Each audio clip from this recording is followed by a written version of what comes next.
नाशिक बारचे खजिनदार ॲडव्होकेट संजयजी गीते यांना मी विनंती करतो की आजचे वक्ते ॲडव्होकेट सचिन भाटे साहेब यांचा त्यांनी परिचय करून द्यावा. संजयजी गीते. नमस्कार. नमस्कार.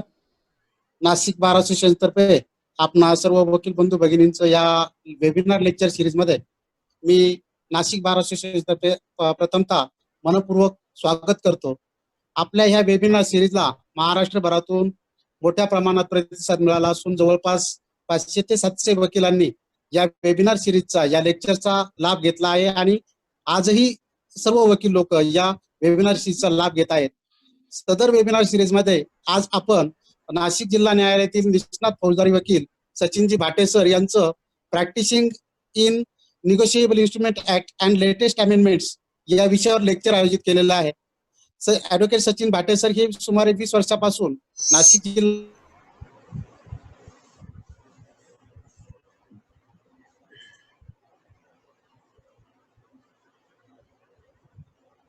नेटवर्क गेलं. हॅलो कायद्याने साहेब तुम्ही बोला. ॲडव्होकेट सचिन भाटे सर यांचा परिचय नाशिक जिल्ह्यातील सर्व वकिलांना या ठिकाणी आहेच, परंतु नाशिक जिल्ह्याबाहेरील संपूर्ण महाराष्ट्रातून प्रेक्षक वर्ग या ठिकाणी आपल्याला लाभलेला आहे, त्यामुळे त्यांचा परिचय करणं या ठिकाणी उचित समजते. गीते साहेब आलेत का? हॅलो गीते साहेब. नाही. हॅलो. हा बोला सर. हॅलो. बोला सर गीते साहेब. हा येतोय का आवाज? हा ये बोला. हा येस. हा नाशिक बार असोसिएशन तर्फे आपणा सर्व वकील बंधू भगिनींचं मी या वेबिनार लेक्चर सिरीज मध्ये सहर्ष स्वागत करतो. या वेबिनार सिरीजला महाराष्ट्रभरातून मोठ्या प्रमाणात वकिलांनी प्रतिसाद दिलेला आहे. जवळपास 500 ते 700 वकील दररोज या वेबिनार सिरीज मधील लेक्चरचा लाभ घेतात. अनेक सिनियर ॲडव्होकेट्सचे लेक्चर्स आपण या वेबिनार सिरीज माध्यमातून घेतलेले आहेत. त्यामध्ये महाराष्ट्र अँड गोवा बार काउन्सिलचे अध्यक्ष ॲडव्होकेट भिडे साहेब असतील, सदस्य ॲडव्होकेट जयंतराव जायभाय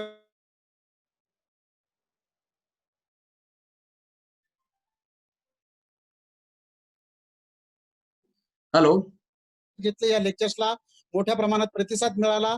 या ज्ञानाचा आपल्याला प्रॅक्टिस मध्ये निश्चितच आपल्याला फायदा होईल अशी आम्हाला खात्री वाटते. आजच्या या वेबिनार सिरीज मध्ये आपण नाशिक जिल्हा न्यायालयातील निष्णात फौजदारी वकील सचिनजी भाटे सर यांचं negotiable instrument act practising negotiable instrument act आणि त्यामधील लेटेस्ट अमेंडमेंट्स या विषयावर लेक्चर आयोजित केलेलं आहे. ॲडव्होकेट सचिन भाटे सर हे सुमारे 20 वर्षापासून नाशिक जिल्हा न्यायालयात फौजदारी क्षेत्रामध्ये यशस्वीरित्या वकिली व्यवसाय करीत असून त्यांनी MR साठे साहेबांकडे ज्युनियरशिप सुद्धा केलेली आहे.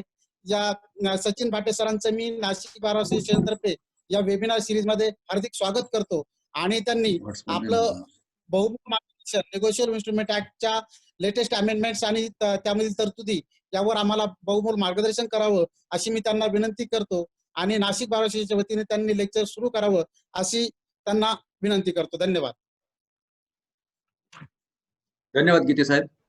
हा भाटे सरांना विनंती करतो की त्यांनी आपलं बहुमोल मार्गदर्शन करावं.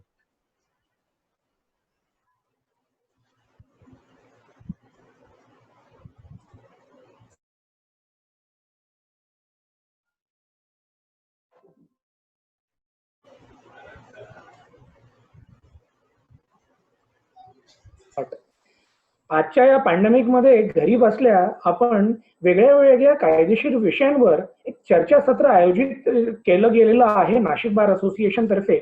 त्या संदर्भात मी निगोशिएबल इन्स्ट्रुमेंट्स ऍक्ट आणि त्यामधल्या अमेंडमेंट्स याच्या संदर्भात काही माझे विचार मांडणार आहे.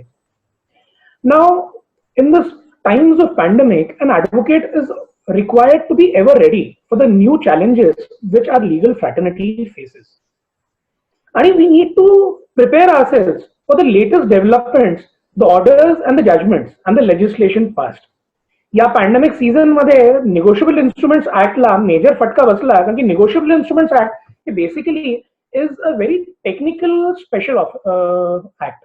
एक स्पेशल स्टॅट्यूट आहे, सेल्फ एक्झॉस्टिव्ह आहे आणि त्याच्यात कशा पद्धतीने याच्यावर नियंत्रण असावं त्याची पूर्ण माहिती या कायद्यात एक्सक्लुझिव्हरित्या मांडण्यात आलेली आहे.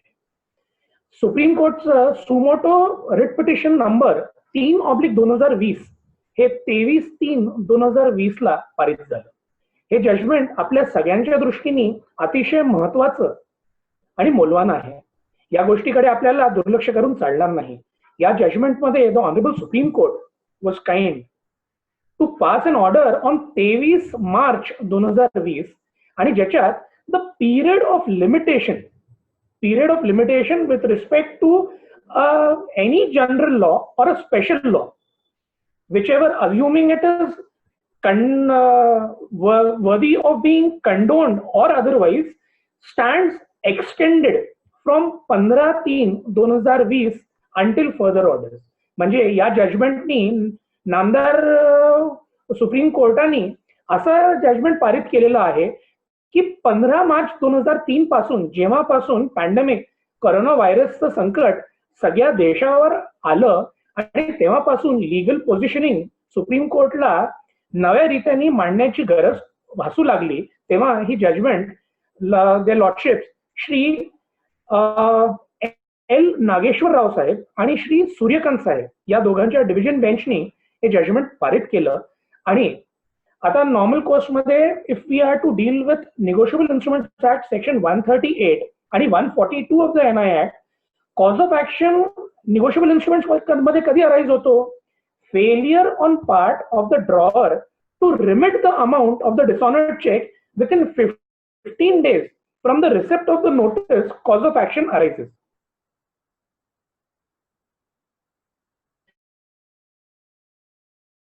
तर 15 दिवसाचा वापरलेला आहे, दॅट इज 1 month. आता that 1 month will have to be read in consonance with the English calendar, which reads the month, which could be 29 days, which could be 30 days, which could be 31 days.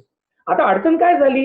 जे matters which वर ripe for being filed, ज्याच्या cognisance घेणं आवश्यक झालेलं होतं, त्या matters मध्ये court रजिस्ट्रीनी नवीन matters accept करणं बंद केलं होतं. आता ही जी एक अडचण निर्माण झालेली होती, ही गोष्ट सुमोटो सुप्रीम कोर्टने विचारात घेऊन लिमिटेशन या 1 महिन्याचं हे विचारात घेण्यात यावं until further orders. So technically 15 March 2030 नंतर जेव्हा आपल्याला 23/3 ला लॉकआउट जाहीर झाला, त्याच्यानंतर नवीन फायलिंग कुठेही घेण्यात आलेल्या नाहीत, unless urgent matters were required to be heard.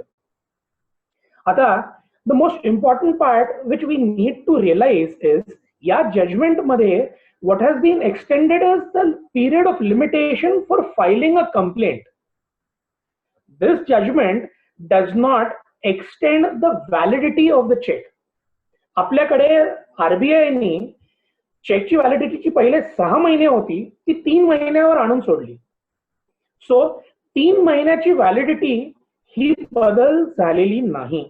Banking operations पूर्ण भारतभरात बंद झालेले नव्हते. ह्याचा अर्थ 3 महिन्याच्या आत चेकची व्हॅलिडिटी असताना चेक हा बँकेमध्ये वटवण्याकामी टाकणं अनिवार्य आहे. तो न वटता परत आल्यापासून नोटीस देणं अनिवार्य आहे. आता 30 दिवसाच्या आत आपल्याला नोटीस देणं आहे मेमो मिळाल्यापासून. आता नोटीस देण्यामध्ये आपल्याला मुभा वाढवून दिलेली नाही, चेकची व्हॅलिडिटी वाढवून दिलेली नाही. आपल्याकडे इंडियन पोस्टल अथॉरिटीज या एसेन्शियल सप्लाईज खाली, जसं बँकिंग सर्व्हिसेस एसेन्शियल सप्लाईज खाली वर्ग करण्यात आलेले आहेत, तसंच पोस्टल अथॉरिटीजचं कामकाज आपल्याकडे चालू आहे. म्हणून या एपिडेमिक पिरियड मध्ये जर का चेकची व्हॅलिडिटी असेल, चेक नापास झाला, तर आपल्याला 30 दिवसाच्या आत नोटीस पाठवणं हे अनिवार्य होतं आणि आहे. त्याच्यात काहीही बदल झालेला नाही. या ठिकाणी मी एकच फक्त सजेस्ट करीन, in furtherance of one option, that is sending a statutory notice by post, let us also try the innovative electronic mode of communication. आपण WhatsApp services, email services, Facebookचा मेसेंजर या सगळ्या माध्यमाचा वापर करण्याची एक नवीन मोहीम पण आपण खरंच सुरू करू शकतो. आता स्टॅट्युटरी नोटीस ही फक्त पाठवणं महत्वाचं नाही, ही स्टॅट्युटरी नोटीस त्यांना मिळणं गरजेचं आहे. या काळात जे आपल्याला वकील या नात्याने काही गोष्टी अनुभव आलेल्या आहेत त्या अशा की पोस्टात आपण नोटीस पाठवल्यानंतर पुष्कळदा या 53 दिवसांमध्ये आपल्याला एक्नॉलेजमेंट रिसीट्स परत मिळालेल्या नाहीत. सो आपल्याकडे इंडियन पोस्टल सर्व्हिसेसचं ऑफिशियल वेबसाईट आहे www.indiapost.in. या पोस्टावर जाऊन जर का आपण स्पीड पोस्टनी पाठवलं तर त्याला आपल्याला एक युनिक आयडेंटिफिकेशन नंबर EMI असा मिळतो. जर का आपण रेग्युलर पोस्टाने रजिस्टर्ड पोस्टाने पाठवलं तर त्याला एक युनिक आयडेंटिफिकेशन RALD म्हणून मिळतो. सो त्या पोस्टल साईटवर जाऊन आपण जर का EMI किंवा RALD नंबर पंच केले तर ऑफिशियल वेबसाईटवर आपण पाठवलेल्या पाकिटाचं पुढे काय झालं याची संपूर्ण माहिती संगणक पद्धतीने आपल्याला प्राप्त होते. आता जर का आपल्याकडे पोस्टाकडनं एक्नॉलेजमेंट रिसीट आलेली नसेल तर या वेबसाईटवर जाऊन त्याचं ऑफिशियल प्रिंटआउट आपल्याला काढता येईल. ती ऑफिशियल प्रिंटआउटची कॉपी घेऊन we can make a representation to the postal authorities informing them की आम्हाला पाठवलेल्या नोटिसीबाबत कुठल्याही प्रकारचं एक्नॉलेजमेंट प्राप्त झालेलं नाही, म्हणून त्याची आम्हाला खातरजमा करून द्यावी आणि त्याची लेखी माहिती आणि सूचना आम्हाला द्यावी. सो या अनुषंगाने पोस्ट आपल्याला लेखी स्वरूपात त्या RALD नंबर किंवा EMI नंबरच्या अनुषंगाने माहिती देते की कुठल्या तारखेला ही डिलिव्हर झाली संबंधित ऍड्रेसीवर.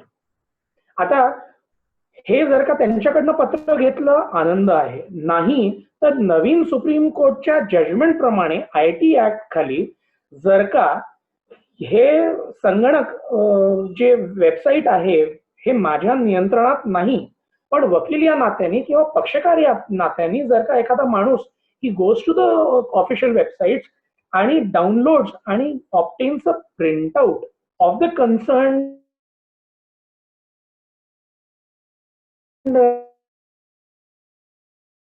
त्याच व्यक्तीने सर्टिफिकेशन अंडर IT ऍक्ट आणि as contemplated in Indian evidence act 65B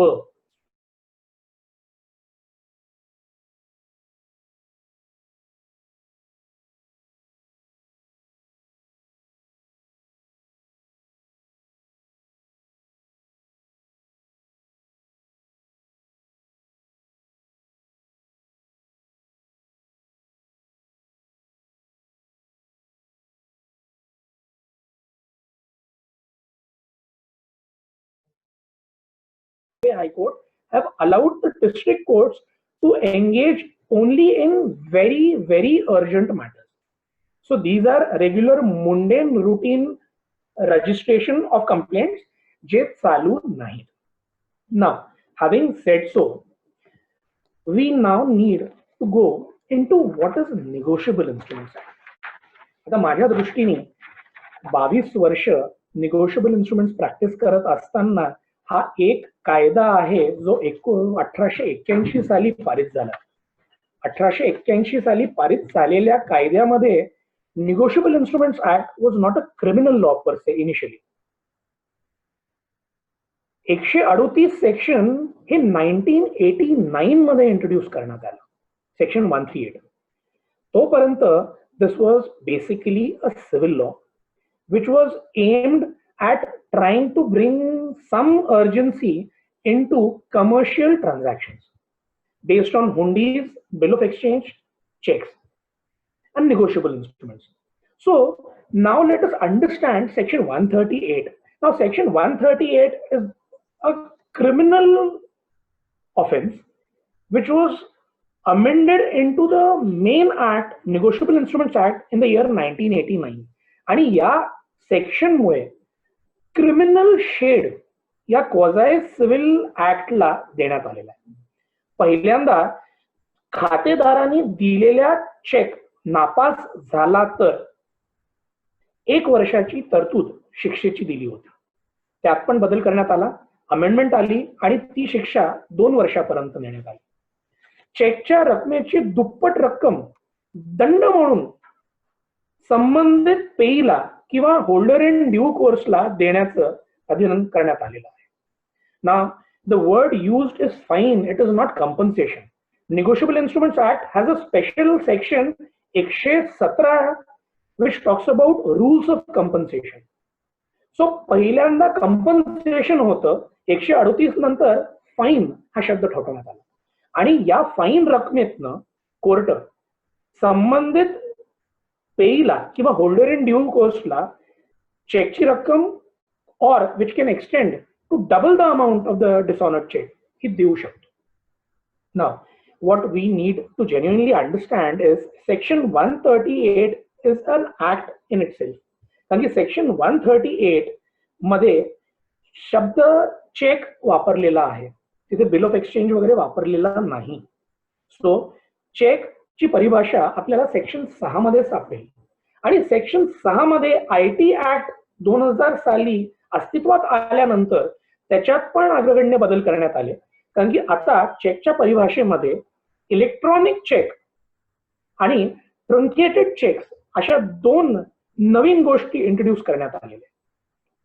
electronic check आणि ट्रंकेटेड चेक्स आपण विचारात घेतले तर आपण पुष्कळदा वी अंडरस्टँड की आपण एखाद्या बँकेकडनं कर्ज घेतलं आणि बँकेकडनं कर्ज घेतल्यानंतर आपल्याला बँक एक ठराविक EMI इक्वेटेड मंथली इन्स्टॉलमेंट दर महिन्याचं जी कर्जफेडीची एक रक्कम आहे ती ठरवून देते. याला आपण EMI म्हणतो. या EMIच्या बरोबर जर का आपण बँक टू बँक ट्रान्सफर्स केले तर आपण बँकेच्या लाभात एक written memo of understanding sign करतो आणि त्याच्यात आपण बँकेला अधिकार देतो की तुम्ही दर महिन्याच्या ठराविक तारखेला या हफ्त्याची रक्कम माझ्या खात्यातनं कर्ज खात्यात वर्ग करा.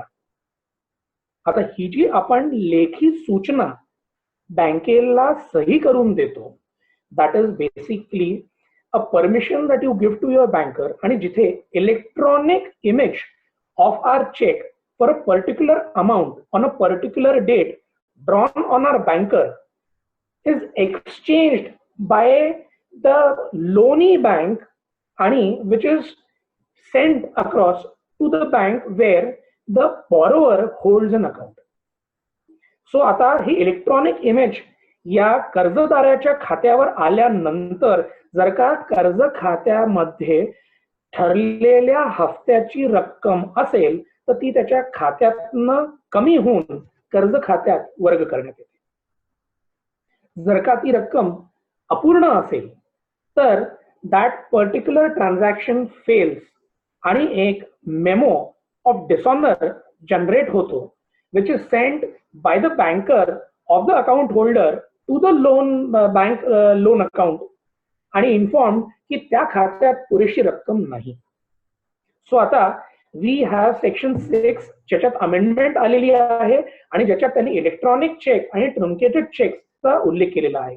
आता इथे आपल्याला थोडा वेळ थांबून निगोशिएबल इन्स्ट्रुमेंट्स ऍक्ट बरोबर पेमेंट अँड सेटलमेंट्स ऍक्ट कडे पण लक्ष वेधणं गरजेचं आहे. कारण की या इलेक्ट्रॉनिक माध्यमातनं पुष्कळदा निगोशिएबल इन्स्ट्रुमेंट्स ऍक्ट 138 च्या अनुषंगाने पेमेंट अँड सेटलमेंट ऍक्ट खाली पण क्रिमिनल केस करण्याचा अधिकार हा संबंधित पेईला किंवा होल्डर इन ड्यू कोर्सला उपलब्ध आहे. पण आजचा विषय पेमेंट आणि सेटलमेंट्स ऍक्ट नाही म्हणून त्या विषयाकडे मी जाणार नाही. Now having made these amendments in section 6 legislation thought it necessary की एखादा चेक इलेक्ट्रॉनिक पद्धतीचा असो किंवा फिजिकल कव्हरचा असो तो जर का खातेदारांनी पेईला किंवा होल्डर इन ड्यू कोर्सला दिला आणि तो चेक जर का खातेदाराच्या तर संबंधित पेईला किंवा होल्डर इन ड्यू कोर्सला या ड्रॉवरच्या अगेन्स्ट 30 दिवसांच्या आत ही नोटीस मेमो मिळाल्यापासून नोटीस देण्याचा अधिकार आहे. आता याच्यात पण अमेंडमेंट्स करण्यात आले. पहिल्यांदा the notice was required to have been issued within 15 days from the date of dishonor of the check. Subsequently, the days, 15 days, have been now increased to 30 days. The validity of the checks, which was 6 months initially, has come down to 3 months. Now this remains, this is not changed. आता 138 बरोबर आपल्याला section 142 हा वाचणं अत्यंत आवश्यक आहे, कारण की आपल्याला काय गोष्ट लॉ मध्ये anybody can put the criminal courts into motion. Section 2D मध्ये कंप्लेंट ची व्याख्या डिफाईन केलेली आहे आणि त्याच्यात इन्फॉर्मंट म्हणजे आपण सीआरपीसी मध्ये इन्फॉर्मंट आणि कंप्लेनंट या दोन वेगळ्या गोष्टी आहेत, पण हा स्पेशल ऍक्ट आहे, एक्झॉस्टिव्ह आहे, याच्यात स्वतःची एक व्यूहरचना तयार करण्यात आलेली आहे, याच्यात प्रोसिजरल लॉज इन्फॉर्म म्हणजे लेजिस्लेट करण्यात आलेले आहेत. त्याच्यात सेक्शन 142 म्हणतो a complaint has to be made in writing by the payee or the holder in due course against the drawer of the check. So ithe legislation wants that the payee or the holder in due course has to make a complaint in writing. So writing la paryay nahi.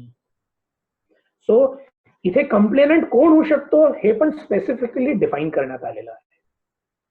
CrPC वाचताना आणि special act वाचताना section 5 सीआरपीसीचा आपल्याला वाचणं गरजेचं आहे. Section 5 हा saving प्रोव्हिजो आहे. Saving प्रोव्हिजो कशाला निर्माण करण्यात आलेला आहे लेजिस्लेशननी, की एखादा स्पेशल ऍक्ट जर का त्याच्यात त्याची एक स्वतंत्र तरतूद तयार करण्यात आलेली असेल तर जनरल लॉ कडे तुम्हाला बघण्याची गरज नाही.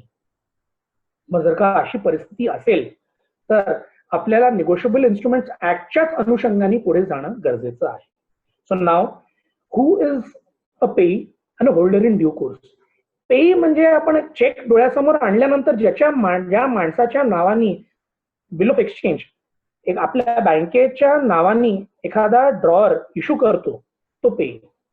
त्या पेई कॉलमच्या पुढे ऑर कंजंक्शन आणि बिअरर असा शब्द वापरण्यात आलेला आहे.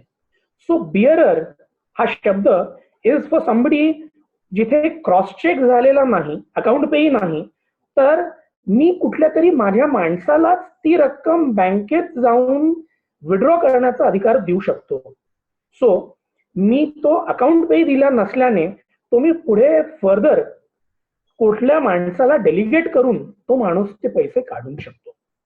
जर का if he is the bearer of the cheque, so त्या bearer has to sign behind the cheque आणि go to the banker, inform the banker की I hold the instrument in my capacity as the bearer, आणि तो आपली identity देतो. ठराविक रकमेच्या वरती जर का असेल तर आणि पैसे खात्यात पूर्ण असतील तर तो परत घेतो.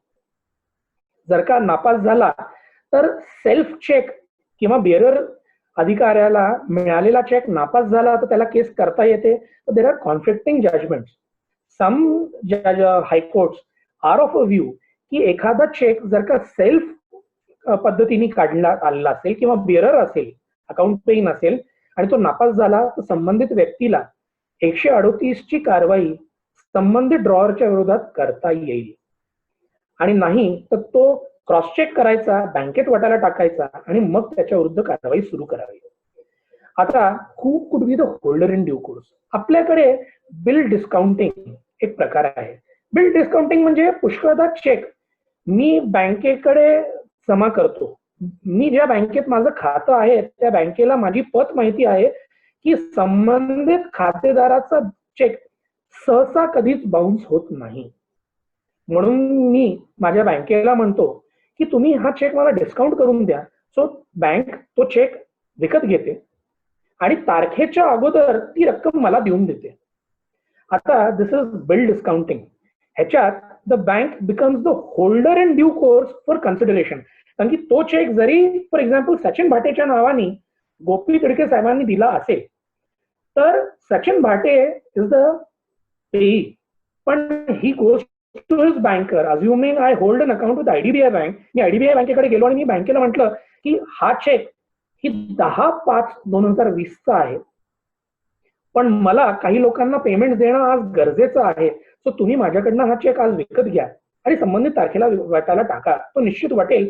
तुम्ही माझा ट्रॅक रेकॉर्ड चेक करा, मला मिळालेले सहसा चेक कधीच नापास झालेले नाही. सो पुष्कळदा बँक हा चेक डिस्काउंट करते, मला पैसे देऊन देते आणि bank thereafter enters into the shoes of the payee in its capacity as the holder in due course. कारण की या चेकची रक्कम सचिन भाटेला मिळालेली आहे. So now we have to people who could be the complainant. एक Sachin Bhate in his capacity as the payee and subsequently it is the bank who has discounted that check in the capacity as the holder in due course. आता जर का अशी परिस्थिती असेल, आपल्याला पुष्कळदा we have also heard of cases जिथे हुंडी विकत घेतात, तसंच हुंडी चेक नाही. पण हुंडीचं उदाहरण देण्याचं मागचं कारण असं की हुंडी आपल्याला फिरवता येते, तसंच आपल्याला चेक पण फिरवता येतो, तो एन्डॉर्स करून पुढे फिरवू शकतो. आता हॅव्हिंग सेड सो, जेव्हा एखादा चेक नापास होतो तेव्हा निगोशिएबल इन्स्ट्रुमेंट्स ऍक्ट मध्ये अमेंडमेंट करण्यात आली आणि 146 सेक्शन ही तरतूद आणली. 146 talks about prima facie bank slips. आता कुठेच शब्द मेमो असा वापरलेला नाही, कायद्यात वापरलेला आहे शब्द bank slips which are prima facie evidence. आणि ह्याला एक प्रिझम्पशन कायद्याने दिलेलं आहे. हे प्रिझम्पशन काय, जर का या बँक स्लिपला ऑफिशियल मार्क असेल त्या बँकेचा, ज्यांनी आपल्याला ही माहिती दिलेली आहे की तुम्हाला मिळालेला धनादेश नापास झाला, आणि जर का ऑफिशियल मार्क आपल्या बँकेने त्या बँक स्लिपवर मारून आपल्याला दिला, तर देयर इज अ प्रिझम्पशन की अमुक अमुक नंबरचा धनादेश या तारखेला या कारणास्तव न वटता परत आला, आणि that we read as an bank slip. आता आपल्याकडे मेमो आणि ऍडवाइस मेमो या दोन वेगळ्या गोष्टी आहेत. ऍडवाइस मेमो ही आपली बँक आपल्याला देते along with the memo saying की तुम्ही वटायला टाकण्यात आलेला चेक न वटता परत आला, आम्हाला मेमो आलेला आहे, you are hereby advice की हा मेमो स्वीकारा आणि पुढे काय कारवाई करायची आहे ती करावी. आता ही गरज पहिल्यांदा का पडायची की तेव्हा कोर बँकिंग नव्हतं. कोर बँकिंग नसल्यामुळे पुष्कळदा चेक नापास व्हायचा 4 तारखेला, पण त्याचं इंटिमेशन संबंधित खातेदाराला 15-20 दिवसांनंतर मिळायचं. So limitation date of dishonour पासून सुरू व्हायला नको, तो डेट ऑफ इंटिमेशन पासून सुरू व्हायला पाहिजे. म्हणून लेटर ऑफ डिसऑनर जे बँक द्यायचं ऍडवाइस मेमो बरोबर तेव्हापासून आपण विचारात घ्यायचो. पण आता कोर बँकिंग सुरू झाल्यापासून generally cheque optical image core banking मध्ये फिरते आणि खात्यात पैसे आहे की नाही याची खातरजमा करून संबंधित बँक ताबडतोब आपल्याला मेमो इश्यू करते. आता 146 मध्ये तरतूद खरं आणली, पण इन्फॉर्मेशन आणि टेक्नॉलॉजी ऍक्ट 2000 साली अस्तित्वात आल्यानंतर ते बदल तसे सेक्शन 6 मध्ये करण्यात आले इलेक्ट्रॉनिक चेक आणि ट्रंकेटेड चेकच्या अनुषंगाने, तसं 146 मध्ये केले नाहीत. आयडियली सध्या काय होतंय की दर बँकेने एक कस्टम टेलर मेड सॉफ्टवेअर तयार करून घेतलेला आहे. सो त्या सॉफ्टवेअर प्रोग्राम मधनं एखादा धनादेश नापास होऊन आल्यानंतर एक कम्प्युटराइज्ड मेमो जनरेट होतो, ज्याला एक खाली एक सेंटेन्स एक डिस्क्लेमर लिहिलं जातं की because this is a computer generated document does not need a signature. आता इन्फॉर्मेशन आणि टेक्नॉलॉजी ऍक्ट आणि इंडियन एव्हिडन्स ऍक्ट 65(ब) मध्ये कम्प्युटर जनरेटेड डॉक्युमेंटला सर्टिफिकेशन अनिवार्य आहे. सो टेक्निकली जेव्हा आपला पक्षकार आपल्याकडे येतो, I generally suggest my client की एक विटनेस वाढवू नका माझा, तुम्ही बँकेकडे जा, त्या मेमोवर एक तर शिक्का मारून घ्या आणि सही घ्या संबंधित ऑथराइज सिग्नेटरीची बँकेच्या, म्हणजे माझा एक साक्षीदार नव्याने तपासायची मला गरज पडत नाही. कारण की जर का त्याला त्याच्यासोबत त्यांनी सर्टिफिकेशन दिलं नाही तर आपल्याला संबंधित बँकेच्या विटनेसला साक्षीदार म्हणून बोलवणं हे गरजेचं होऊन जातं. सो कुठे कुठे लेजिस्लेशनच्या लॅचेस ज्या उघड्या राहून जातात त्याच्यात ही एक गोष्ट. आता पहिल्यांदा काय झालं, 146 मध्ये बदल झाले नाहीत, कम्प्युटराइज जनरेटेड मेमोज आले आणि ते मेमोज कायद्याने शाबित झाले नाही म्हणून the factum of dishonour was not proved. आणि या एकाच गोष्टीसाठी the cases filed by an advocate for his client under section 138 were dismissed because the factum of dishonor was not proved. म्हणून आता रिसेंट बॉम्बे हायकोर्ट जजमेंट पारित झालं आणि त्याच्यात असं म्हटलं गेलं की जर का the manner of proof of document is the only impediment, then it should not be a ground for dismissal of the complaint.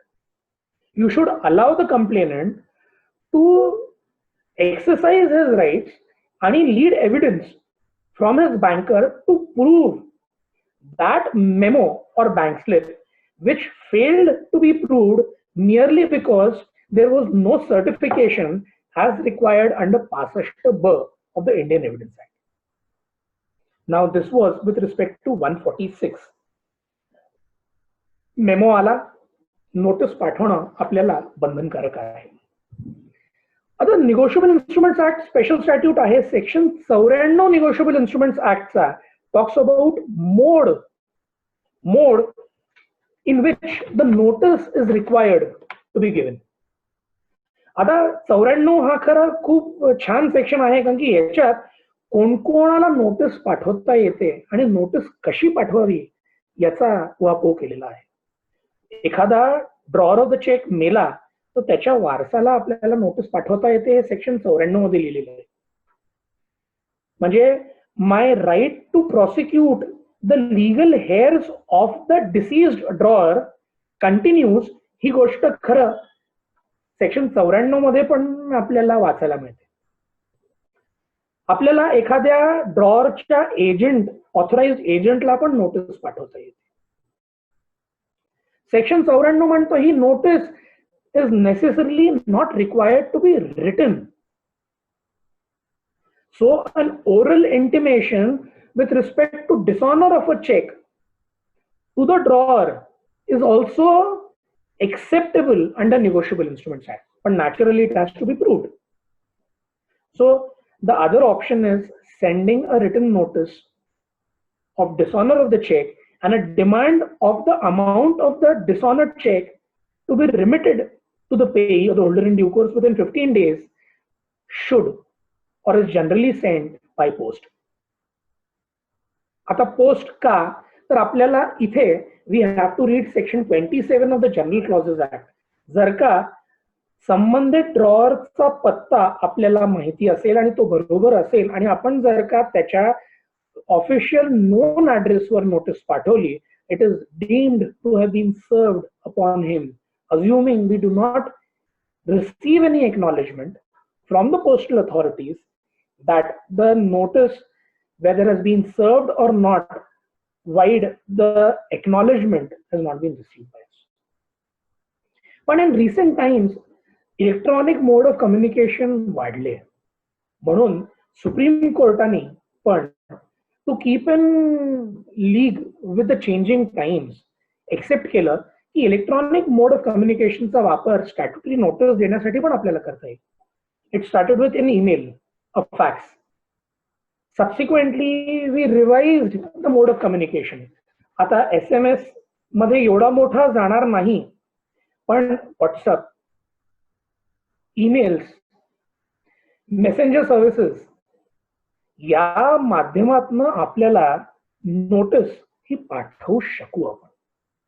So जर का notice is issued by means of electronic communications, we will not get an acknowledgement in writing, but then assuming we send the notice via an email, तर inbox मध्ये there is an option which says read or unread.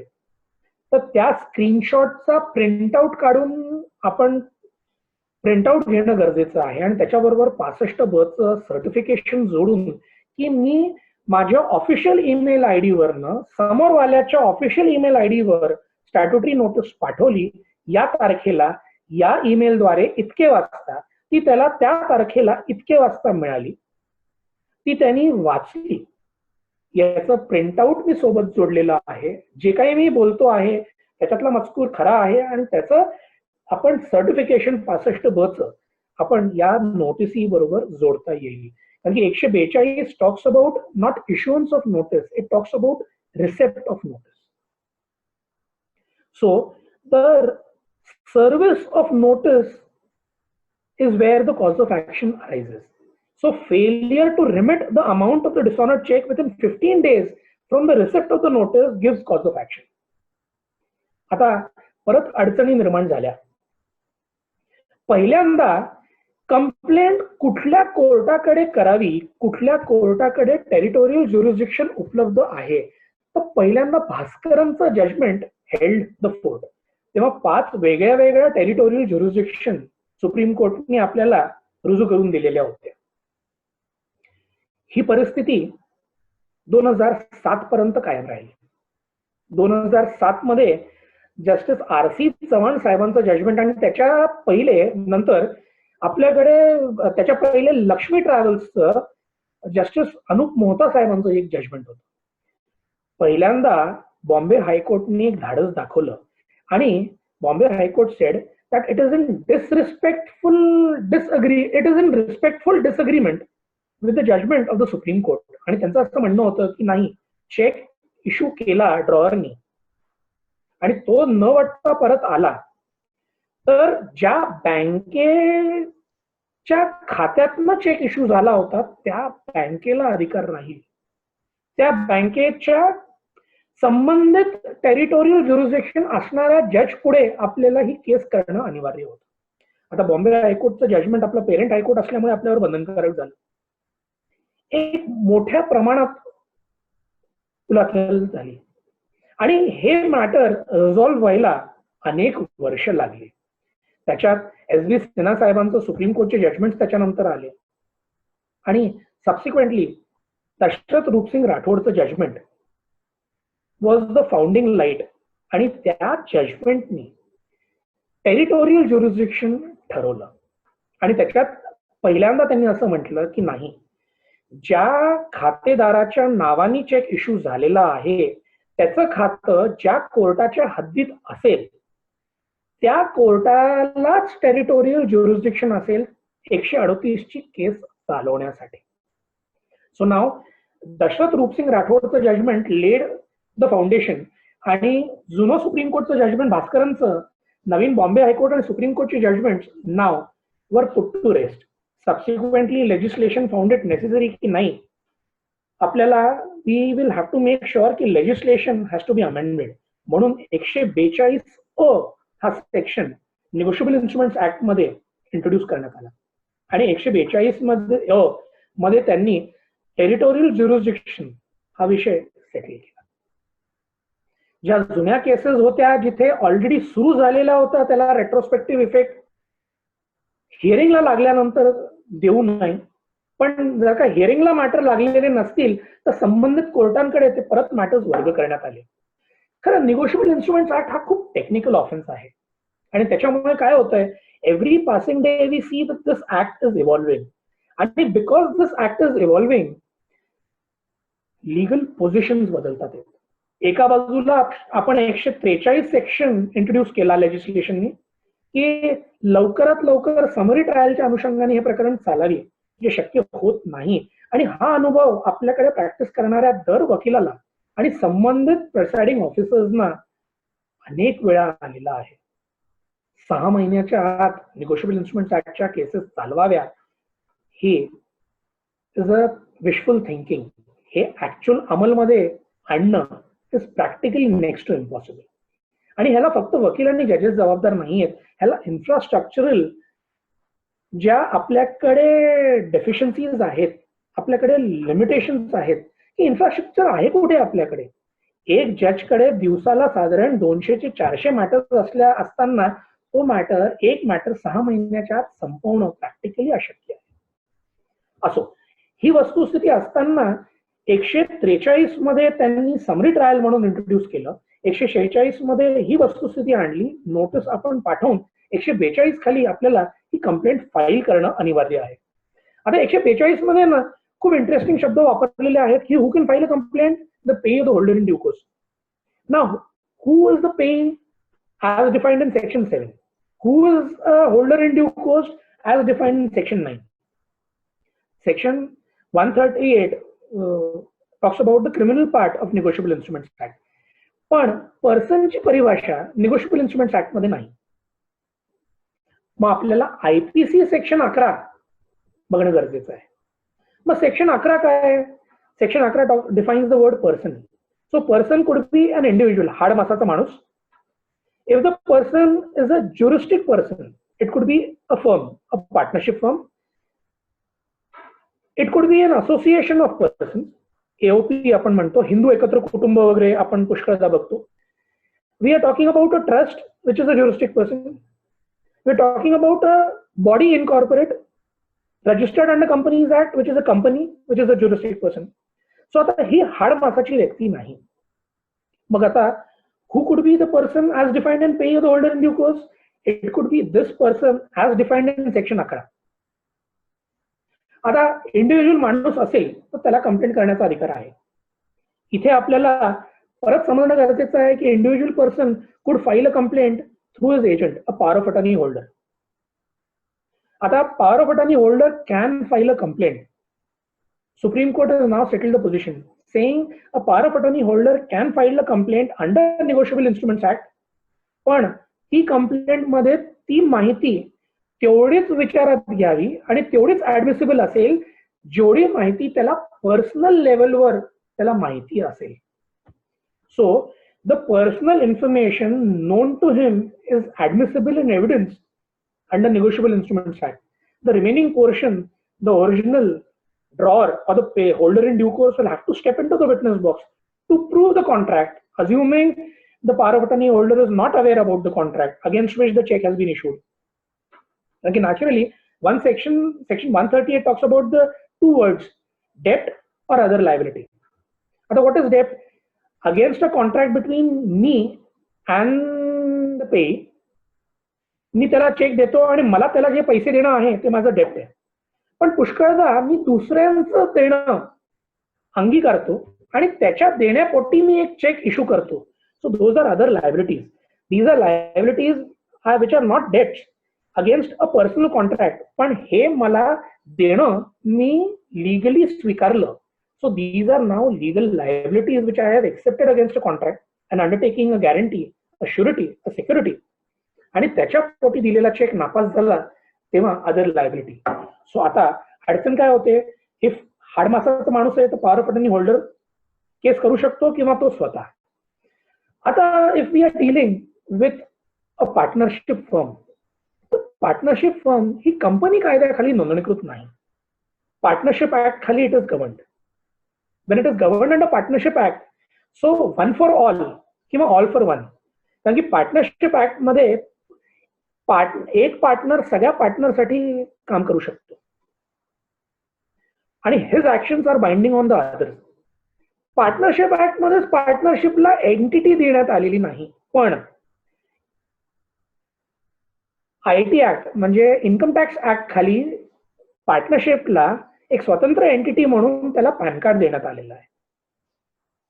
आता section negotiable instruments मध्ये the holder of the account, ज्याच्या खात्यातनं check दिला, जर का ती व्यक्ती पार्टनरशिप फर्म असेल तर the partner is not the account holder, it is the partnership which is the account holder. So हे सेक्शन वाचताना आपल्याला 141 सेक्शन 141 वाचणं गरजेचं आहे. So 141 section of the NI act deals with offences by companies, आणि companies मध्ये त्यांनी partnership firms AOP असंही धरलेलं आहे. आणि जिथे डायरेक्टर्स येतात तिथे पार्टनर्स किंवा members of association of persons म्हणून धरलेले इक्विव्हॅलंट. सो आता जर का पार्टनरशिप फर्म असेल तर एखादा पार्टनर पार्टनरशिप फर्म करिता ही कंप्लेंट फाईल करेल, पण partnership firm will be the complainant. So partnership engages into a complaint and it files a complaint. An individual cannot. One. Secondly, जो चेक धारक आहे ज्याच्या खात्यातनं चेक नापास झाला, जर का ती पार्टनरशिप असेल तर पार्टनरशिप फर्मला आपल्याला आरोपी बनवणं आणि त्याला स्टॅट्युटरी नोटीस पाठवणं अनिवार्य आहे. कारण की section 141 says the persons responsible for the company could be the accused, the responsible officers, the directors, agents or servants, which also includes the signatory as well as the company. So section 141 मध्ये त्यांनी शब्द वापरलेला आहे as well as the company. So ती कंपनीला notice पाठवणं आणि complaint file करणं अनिवार्य आहे. सो जर का आपण आरोपी सदरी आरोपी नंबर 1 म्हणून फर्मला, कंपनीला, ट्रस्टला, एओपीला आरोपी नाही केलं तर that itself could be a ground for dismissal of the complaint. आणि हा जो विषय आहे, हा विषय 2002 मध्ये अनिता हाडा वर्सेस गॉडफादर ट्रॅव्हल्स, तर हे जे जजमेंट आहे, लँडमार्क जजमेंट आहे, हे लार्जर बेंचचं जजमेंट होतं. आणि त्याच्यात उहापोह सुप्रीम कोर्टने केला की if the drawer of the cheque is a company as contemplated under 141 and if the company is not issued with a notice or is not made a party, the prosecution shall not lie. आता हे judgement larger बेंचचं होतं which says a prosecution shall not लाय.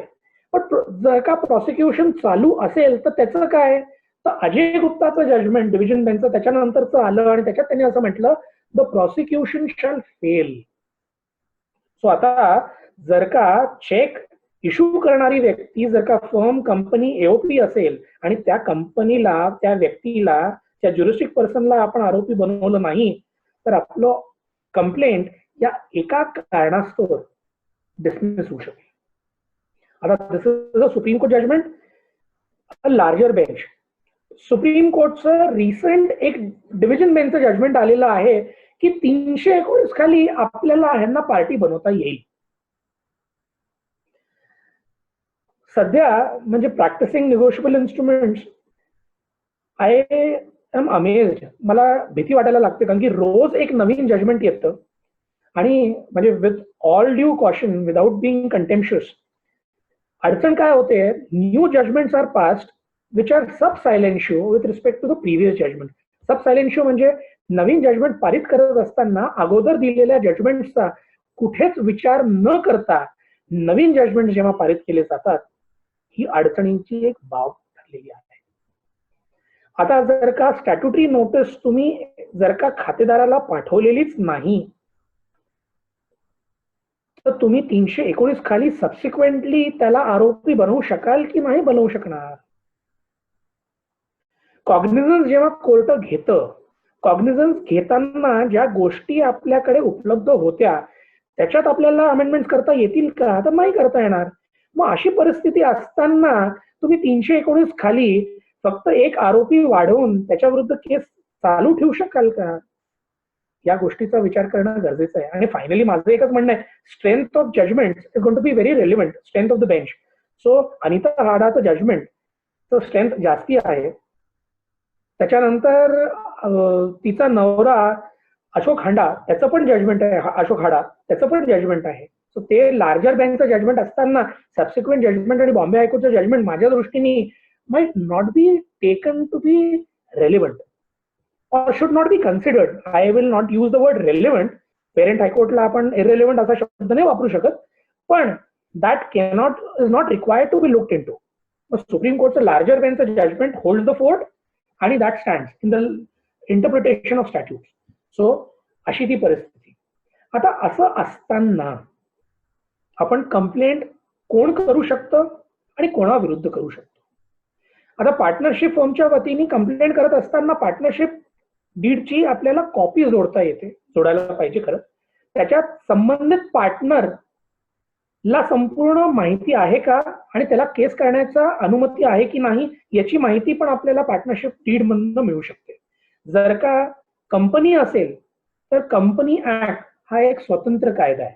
परत negotiable instruments act is silent with respect to how do we go about with sub delegation of powers. मग company act खाली जायचं किंवा cooperative bank असेल तर कॉपरेटिव्ह कायद्याखाली जायचं, ट्रस्ट ऍक्ट खाली जायचं, सब डेलिगेशन ऑफ पॉवर्स खाली, बोर्ड ऑफ डायरेक्टर्स कडनं सब डेलिगेशन पॉवरचा करायचा. So power to issue notice, power to file a complaint, power to lead evidence. Lead evidence हा खूप महत्वाचा शब्द आहे, कारण की पुष्कळदा त्या सब डेलिगेशन ऑफ पॉवर्स मध्ये पॉवर टू लीड एव्हिडन्स हा कॉन्स्पिक्युशियसली ऍबसेंट दिसतो. आणि या गोष्टीवरनं अनेक बॉम्बे हायकोर्टचे न्यायनिवाडे असे आहेत की जर का संबंधित अधिकाऱ्याला पुरावा देण्याचा अधिकार मूळ ठरावात दिला नसेल तर त्याचा पुरावा should not be considered as admissible in the courts of law. आणि जनरली वकील या नात्याने आपण कुंपणाच्या दोन्ही बाजूनी खेळतो. पुष्कळदा कंप्लेनंटच्या वतीने आपल्याला केसेस भांडावे लागतात आणि पुष्कळदा आरोपीच्या वतीने. सो आपल्याला दोन्ही बाजूचे केसेसची माहिती असणं आपल्याला गरजेचं आहे. आता एक MMTC versus Med Chemical Pharma हे जजमेंट 2001चं सुप्रीम कोर्टचं आहे, ज्याच्यात त्यांनी असं म्हटलेलं आहे की failure to provide authority to file a complaint is a curable defect. म्हणजे काय झालं होतं या कंप्लेंटमध्ये, कंप्लेंट फाईल केल्याबरोबर आरोपी सरळ इनहेरंट पॉवर्स वापरून वरती निघून गेला हायकोर्टला. आणि त्यांनी असं म्हटलं की या संबंधित ऑथराइज रिप्रेझेंटेटिव्हला अथॉरिटी सबडेलिगेट करण्यात आलेलीच नव्हती आणि म्हणून त्याला कंप्लेंट दाखल करण्याचा अधिकार नाही. आता कंपनी ऍक्ट खाली act of ratification is a known law. म्हणजे एखाद्या व्यक्तीने केलेली कृती अगोदर जर का त्याच्याकडे अधिकार नाही सो त्याला रॅटिफाय करण्याचा अधिकार कंपनीकडे असतो. सो कोर्टाने असं धरलं, सुप्रीम कोर्टनी आणि बॉम्बेनी सबसिक्वेंटली सुप्रीम कोर्टनी, की this act of not having adequate powers to file a complaint is a curable defect which can be rectified. So this was considered as a curable defect. It was an irregularity which could be condoned. But then the Supreme Court says this irregularity is required to be taken into consideration and cured within the period prescribed, that is before the end of the trial. So final argument च्या पहिले आपल्याला authority नाही ही defect cure करता येते. आता this is as far as the aspect of complainant is concern, जिथे ती company असेल. असोसिएशन ऑफ पर्सन्स मध्ये हिंदू एकत्र कुटुंबच्या नावाने आलेला चेक नापास झाला तर कर्ता पुरुष जो कर्ता असतो he can file a complaint. Similar to a trust, a cooperative bank त्या अनुषंगाने. आता इथे आपण पुढे गेल्यानंतर त्या लेटर ऑफ अथॉरिटीमध्ये power to issue a notice, कारण की एक जजमेंट कर्नाटक हायकोर्टचं असं आलेलं आहे की जर का नोटीस पाठवणाऱ्या व्यक्तीकडे पण ॲडिक्वेट अधिकार नसतील तर that would render the notice inadmissible in evidence.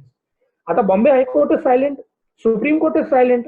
जर का आपलं parent high court does not speak about this, then any other high court नी जर का त्याच्यावर भाष्य केलं असेल तर आर्टिकल 141 खाली that judgment also holds the fort आणि त्याला पण कायदेशीर मान्यता आहे. तो कर्नाटक हायकोर्टचं हे जजमेंट आपल्या विरोधात वापरता येईल. आणि जर का अधिकार नसताना नोटीस पाठवली तरी ती नोटीस शाबित होऊ शकणार नाही, कारण की त्याला नोटीस पाठवण्याचाच अधिकार नव्हता. असंही आर्ग्युमेंट करण्याचा वाव संबंधित वकिलांकडे कुंपणाच्या दोन्ही बाजूनी खेळताना उपलब्ध आहे. आता आपण हा विषय कोणी कंप्लेंट करावी हे करत असताना सेक्शन 142 कडे परत जाणं गरजेचं आहे, कारण की 142 खाली कुठल्या कोर्टाला कॉग्निझन्स घेण्याचा अधिकार आहे? तर competent court of JMFC or the metropolitan magistrate, assuming it is a metropolitan city. पण आता negotiable instruments act is a special act. मग परिस्थिती येते आणि विषय येतो की कॉग्निझन्स कसा घ्यावा. सो कंप्लेंटचा घ्यावा ती रिटर्न मध्ये असावी असं 142 म्हणतो, पण कसा घ्यावा निगोशिएबल इन्स्ट्रुमेंट्स ऍक्ट मध्ये लिहिलेलं नाही. मग सेक्शन 200 सीआरपीसी कडे आपल्याला वळणं गरजेचं आहे. कारण की 190 खाली कोर्टाला कॉग्निझन्स घेण्याचा अधिकार आहे. सेक्शन 200 म्हणतो examination of the complainant and witnesses if any by the magistrate on oath. So आता शब्द वापरलेला आहे examination of the complainant on oath. आता ऑन ओथ सीआरपीसी म्हणतो, ओरल म्हणतो, रिटन नाही म्हणत. पण 145 negotiable instruments act is a special act. त्याच्यात त्यांनी तरतूद केलेली आहे की the concerned complainant or the witness and his witness with the permission of the court may lead his evidence in an inquiry. The word used is an inquiry or a trial in form of an affidavit. So आता section 200 खाली affidavit देण्याचा अधिकार नाहीये, पण 200 खाली जे verification होतं ते 145 खाली आपल्याला प्रतिज्ञापत्राच्या अनुषंगाने देण्याचा अधिकार निगोशिएबल इन्स्ट्रुमेंट्स ऍक्टने दिला. सो एन्क्वायरी 200 खाली जेव्हा 190 खाली एखादा मॅजिस्ट्रेट घेत असतो त्याला 145 खाली ऍफिडेव्हिट स्वीकारण्याचा अधिकार आहे. So based on an affidavit he can take cognizance. आता गंमत कशी आपली इथे वाढते, नवीन नवीन जजमेंट्स येतात आणि नवीन नवीन अडचणी निर्माण होतात. आपण सीआरपीसी सेक्शन 200च्या नंतर क्रोनॉलॉजिकली आपण वाचायला गेलो होतो, आपल्याला सेक्शन 202 सापडतो. सेक्शन 202 मध्ये एक अमेंडमेंट आली. जर का आरोपी कोर्टाच्या स्थळसीमेच्या बाहेर राहत असेल तर कोर्टाने डायरेक्टली प्रोसेस इश्यू करू नये. It should postpone the issuance of summons आणि call upon an enquiry to be conducted by the police, any agent और हिमसेल्फ. आता निगोशिएबल इन्स्ट्रुमेंट्स ऍक्ट मध्ये आरोपी कोर्टाच्या स्थळसीमेच्या बाहेर राहत असताना लागू होईल का ही तरतूद? तर एक Netcore banking solution private limited versus Pinnacle हे एक जजमेंट नागपूर बेंचचं होतं. त्यांनी असं म्हटलं की निगोशिएबल इन्स्ट्रुमेंट्स ऍक्ट खाली पण ही तरतूद 202 ची सीआरपीसीची लागू व्हायला पाहिजे. आणि जर का कोर्टाने पोस्टपोन 202 खाली न करता डायरेक्टली प्रोसेस इश्यू केली असेल तर कंप्लेंट डिसमिस करा. आता बहरेन बँकेचं एक जजमेंट आहे बॉम्बे हायकोर्टचं, ज्याच्यात कोर्टाने असं जनरल लॉ खाली म्हटलं होतं की 202 ची तरतूद फॉलो केली नाही तर कंप्लेंट डिसमिस करा. पण तीच बँक नंतर सुप्रीम कोर्टला गेली आणि सुप्रीम कोर्टने म्हटलं की दिस इज टू हार्श, योग्य नाही, रिमांड बॅक करा आणि त्याच्यावर उहापोह करा.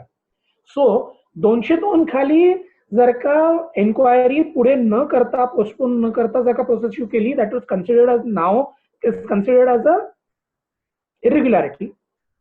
So irregularity can be condoned and court now passes an order saying that I have inquired into the matter personally based on the documents provided and hence I find a prima facie case and therefore I am issuing a process under section 138 of Negotiable Instruments Act. आता 145 section हा खरं गमतीदार आहे, कारण की काय झालेलं आहे आपल्याकडे 143 मुळे कोर्टांनी काही गाईडलाईन्स पारित केलेल्या होत्या. एक Peacock industries limited versus Burdadani finance limited 2006 Bhosale साहेबांचं एक जजमेंट पारित झालं.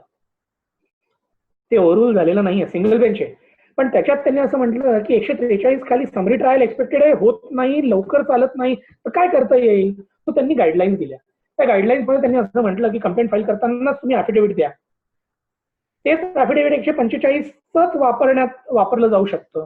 तेव्हाच तुम्ही ते मूळ पुरा कागदपत्र दाखल करून टाका, प्रोसेस इश्यू करा.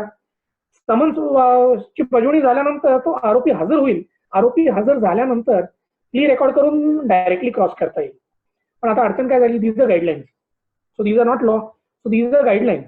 Unfortunately legal fraternity and the judiciary has a tendency of not following the guidelines as a rule of law.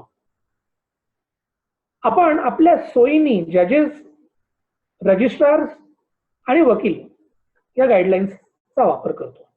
हे 2006चं जजमेंट आणि त्याच्यानंतर एक जजमेंट पारित झालं ते म्हणजे Indian bank association and another versus union of India 21 April 2014. हे जे जजमेंट आहे हे 2005 व्हॉल्यूम 5 महाराष्ट्र लॉ जर्नल 162 मध्ये. पण हे पण गाईडलाईन्स. या जजमेंटमध्ये त्यांनी काय म्हटलं की तुम्ही कंप्लेंट फाईल करतानाच अफिडेव्हिट इन चीफ द्या 145 खाली, तेव्हाच ओरिजिनल डॉक्युमेंट्स कोर्टात फाईल करून टाका. आरोपीला समन्स बजावणी झाल्यानंतर जेव्हा तो कोर्टात हजर होईल, प्ली रेकॉर्ड झाल्याबरोबर त्याला क्रॉस घ्यायला लावा. नॅचरली हे समरी ट्रायल असल्यामुळे किंवा समन्स ट्रायल असल्यामुळे याला प्ली रेकॉर्ड होणार. प्ली रेकॉर्ड झाल्यानंतर तुम्हाला गुन्हा कबूल आहे ना कबूल आहे असा विचार घेऊन पुढे जाणार आणि क्रॉस सुरू होणार. So this was the belief of the judgment the concern apex court की आपल्याला वेळ कमी करता येईल. पण किती जजेसनी, किती कोर्ट एस्टॅब्लिशमेंट्सनी, किती वकिलांनी हे फॉलो केलं? नाही फॉलो केलं. आणि अडचण काय झाली, युनिफॉर्मिटी कुठेच आलेली नाही. म्हणजे आपल्याला कळतं की नाशिकमध्येच आपल्याकडे जर का साधारण 5 ते 10 कोर्ट्स असतील तर 5 ते 10 कोर्टांच्या पद्धतीच नवीन निराळ्या आहेत. काही जजेस म्हणतात तुम्ही पहिल्याच दिवशी पुराव्याचं प्रतिज्ञापत्र द्या. काही जजेस म्हणतात नाही, सेक्शन 200 पुरतच व्हेरिफिकेशन द्या. तुम्ही मूळ डॉक्युमेंट फाईल नका करू, तुम्ही एएस कडनं व्हेरीफाय करून दाखल करून टाका. जेव्हा प्री रेकॉर्ड होईल त्याच्यानंतर मूळ कागदपत्र दाखल करा, तेव्हा पुराव्याचं प्रतिज्ञापत्र दाखल करा. सो किती कॉन्फ्लिक्ट आलेले आहेत. माझं असं म्हणणं आहे, जर का if we decide to follow the rule and the guidelines, we are entitled to file an affidavit in chief in form of an affidavit at the time of filing of the complaint along with the original documents. ही रजिस्ट्रीची आणि कोर्टाची जबाबदारी ते कागदपत्र सांभाळून ठेवायची. Civil manual मध्ये तरतूद आहे की सेफ किपिंग मध्ये ठेवा, आम्हाला भीती वाटते ओरिजिनल डॉक्युमेंट्स हरवू शकतात. आपल्याला दर कोर्टाकडे शंका घेण्याची गरज नाही. ओरिजिनल डॉक्युमेंट्स कोर्टात आहे, पुराव्याचं प्रतिज्ञापत्र दिलेलं आहे, माझी जबाबदारी आज मी संपवली आणि मी आज पुराव्याचं प्रतिज्ञापत्र दिलं, I think is good enough. आणि नाही तर फक्त व्हेरिफिकेशन पुरतं मर्यादित व्हेरिफिकेशन अफिडेव्हिट द्या आणि त्याच्याबरोबर झेरॉक्स दाखल करा, सर्टिफाईड आपलं अटेस्टेड बाय द नाझर. आणि नंतर 251 नंतर जेव्हा पुराव्याचा विषय येतो 145 खाली fresh evidence in chief in form of an affidavit आपण सादर करायला पाहिजे अलॉंग विथ द डॉक्युमेंट्स. आता काल तळेकर सरांचं एक जजमेंट झालं with respect to proof of documents. आता प्रूफ ऑफ डॉक्युमेंट जसं सर काल बोलले की it is valid to both criminal आणि civil trial. Similarly this is a criminal trial cause याच्यात पुराव्याचं प्रतिज्ञापत्र फाईल करताना आपल्याला पुराव्याच्या प्रतिज्ञापत्रामध्ये ते डॉक्युमेंट्स साबित करणं गरजेचं आहे. म्हणजे as if I as the deponent am standing in a witness box, मी एखादा डॉक्युमेंट कसा साबित करीन की हा चेक आहे, तो हा चेक आहे, हा आरोपीनी या ड्रॉवरनी मला या तारखेचा, या रकमेचा, या बँकेचा, या ब्रँचचा, या नंबरचा मला इश्यू केला, या चेकमध्ये लिहिलेला मजकूर खरा आहे, त्यावर संबंधित ड्रॉवरची सही आहे ती मी ओळखतो, ह्याच्यातला मजकूर बरोबर असल्यामुळे ह्याला आता निशाणी देण्यात यावी. आता जर का ह्याच्यात ॲफिडेव्हिट मध्ये आपण अपूर्ण कंटेंट्स ऑफ द डॉक्युमेंट्स लिहिले तर पुष्कळदा वकील एकमेकांशी वाद घालतात कोर्टात की document has not been proved. इथे बॉम्बे हायकोर्ट हॅज सेड की प्रूफ ऑफ डॉक्युमेंट्स मध्ये जर का बाधा निर्माण होत असेल ॲफिडेव्हिट फाईल केल्यानंतर तर 145 भाग 2 खाली the concern deponent with the permission of the court can enter into the witness box again and prove those documents that have been filed by him along with the complaint or the affidavit in chief. So 145 भाग 2 खाली जे कागद मी कोर्टात file केलेले आहेत ते साबित करण्याचा माझ्याकडे अधिकार आहे. पण इथे माझी नेहमी एक मागणी असते की जेव्हा ही स्टेट केस नाही, ही प्रायव्हेट केस, सो इथे वकील दोन्ही बाजूंनी ताकदीचे आहेत. जर का कंप्लेनंटनी आणि त्याच्या वकिलांनी काळजी घेतली नाही तर 145 भाग 2 खाली कोर्टाने स्वतःवर ती जबाबदारी घेऊ नये की तुम्ही विटनेस बॉक्स मध्ये शिरा आणि डॉक्युमेंट्स प्रूव्ह करा. माझं असं म्हणणं आहे negotiable instruments act has to be a level playing field. कारण की 99.9% of cases under negotiable instruments act मध्ये आपण दिलेल्या धनादेशावरची सही नाकारू शकत नाही आणि जर का ती नाकारू शकत नाही तर आपले डिफेन्सेस खूप नॅरो होऊन जातात. आणि अशी परिस्थिती असेल तर जजेस have to play a very simple role. It need not be biased. It need not be the judge of the complainant, and it need not be the judge of the accused. Assuming the complainant is vigilant आणि त्यांनी अर्ज दिला तर तुम्ही परवानगी द्या, तो झोपला काही केलं नाही तर आरोपीच्या पथ्यावर ही गोष्ट आहे, तर लॅचेस आणि lacunas are required to be exhausted by the accused, आणि हा त्याचा अधिकार आहे. आणि इथे यावर गदा जजेसनी आणू नाही असं माझं वैयक्तिक मत. आता हॅव्हिंग सेड सो, जेव्हा पुराव्याच्या प्रतिज्ञापत्रासोबत कागदपत्र दाखल केले जातात तेव्हा त्याला एक्झिबिट पाडावं किंवा नाही. सो काल आपला एक विषय झाला तळेकर सरांच्या व्याख्यानात की exhibition of document is an administrative act. It has nothing to do with proving the contents therein. It is only as a matter of convenience की आपण एखाद्या डॉक्युमेंटला ओळखीसाठी for the purposes of identification त्याला exhibit number देतो. कारण की generally a document has to be proved by the author. आता पुष्कळदा जो कंप्लेनंट कोर्टात येतो, आता जर का ती कंपनी असेल तर तो करार करत असताना तिथे नसताना तो कागदपत्र कराराचा तो शाबितच नाही करू शकणार आहे. मग त्याला तुम्ही एक्झिबिट जर का दिलं तर तो काही पुराव्यात तुम्ही वाचणार आहात का? तर नाही. तर करारावर सही करणारी व्यक्ती has to enter into the witness box and it has to prove the document. पण त्याला एक्झिबिट पडलं आणि तेव्हा तुम्ही आक्षेप नोंदवला नाही तर हे तुमच्या विरोधात वापरलं जाऊ शकतं. So Bombay High Court now says, if the document has not been proved, you should, as a matter of practice, register the reasons why the document is being opposed by you for exhibition. So जेव्हा affidavit येतं, as a matter of practice, I try to write on the list of documents saying none of the documents are admitted and have been proved in accordance with the Indian Evidence Act.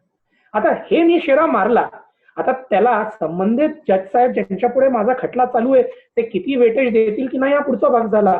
पण मला final आर्ग्युमेंटच्या वेळेस एक wow आहे सांगायला की साहेब हा कागद शाबित झाला नव्हता, हे मी सुरुवातीलाच कोर्टाच्या निदर्शनास आणून दिलेलं होतं. तो शाबित झालेला नाही तर this is because of the manner in which the document was not been proved. तर त्यांच्याकडे संधी उपलब्ध होती, त्यांनी त्याचा वापर केला नाही. आता रडू नका. आता you cannot allow the laches or lacunas to be filled and you cannot allow him to enter into the witness box all over again, because हा माझा आक्षेप मी पहिल्यांदाच नोंदवून घेतलेला होता. सो मला बोलण्याचा हा अधिकार राहतो. आणि या पद्धतीने आपण, मला असं वाटतं की पुढे जाणं गरजेचं आहे. म्हणजे मी प्रॅक्टिस करत असताना आपल्याला पुष्कळदा अशी जाणीव येते की सिनियर मंडळी कसं आहे की त्यांना त्यांच्या एक्सपिरियन्सनी ना पुढे जाण्याची संधी मिळते, त्यांना फिरण्याची संधी मिळते, कारण की त्यांना कायदा पण माहिती असतो आणि दुसरी गोष्ट म्हणजे त्यांना फेस व्हॅल्यू पण असतो. आज 20 वर्ष आणि 22 वर्ष प्रॅक्टिसमध्ये घातल्यानंतर आता आम्ही स्वतःला धड ज्युनियर पण म्हणू शकत नाही आणि खूप सिनियर पण म्हणू शकत नाही. सो वी फाइंड द जजेस trying to override or overpower an advocate by saying की या गोष्टी अशा नाही जसं तुम्ही करताय. सो माझं असं म्हणणं अशा वेळेस लेखी स्वरूपात आपण नोंद करणं खूप गरजेचं आहे. कारण की ती नोंद केली नाही तर आपल्याला नंतर बोलण्याची संधी राहत नाही. आणि काय आहे, समरी केस जर का समरी ट्रायल म्हणून चालवली ना तर ज्युडिशियल नोट्स तो जज ठेवतो. आपल्याकडे एक केस चालवायला 5-5, 4-4 वर्ष निगोशिएबल इन्स्ट्रुमेंटचे पण लागून जातात. सो ज्युडिशियल नोट राहतात कुठे? सो आपण ही नोंद पुरुषेसच्या स्वरूपाने पण कोर्टाला लेखी स्वरूपात देऊन देणं माझ्या दृष्टीने योग्य आहे. समोरचा वकील जर का विजिलंट असेल बघेल, नसेल विजिलंट तर हे तुमच्या पथ्यात पडणार आहे. आता इथून पुढे जात असताना आपण 145च्या नंतर जेव्हा आपण पुढे जातो तेव्हा यू रिअलाइज की आपण we come across a colloquial word that you use, security cheque. Negotiable instruments act मध्ये कुठे शब्द वापरलेला आहे सिक्युरिटी चेक? तो पूर्ण negotiable instruments act is silent with respect to a security cheque. इथे I learned quite late. May I honestly admit I am still learning law. I don't admit I understand. My perception is कि section 46 of the Negotiable Instruments Act reads delivery of the check. आता जेव्हा आपण असं म्हणतो ना की चेकवरची सही जेव्हा आरोपी मान्य करतो तर तेव्हा 118 आणि 139 निगोशिएबल इन्स्ट्रुमेंट्स ऍक्ट चे प्रिझम्पशनचे sections come into play. Presumption हे तुफान आहेत. म्हणजे थोडक्यात पुष्कळदा वी फाइंड जजेस hilariously saying or telling you अहो चेक मान्य केल्यानंतर काय राहतं डिफेन्स, आता फक्त क्वांटम ऑफ पनिशमेंटवर बोलूया. पण तसं नाहीये असं माझं मत. Security cheque negotiable instruments act मध्ये कुठेच नाहीये. सेक्शन 20 पहिले आपण बघू. Section 20 of negotiable instruments act talks about inchoate cheques. Section 20 काय म्हणतो, जेव्हा मी एक सही केलेला चेक पेईला किंवा होल्डर इन ड्यू कोर्सला देतो आणि जर का तो सही करून ब्लँक असेल तर I authorise him to fill up the cheque to use it subsequently.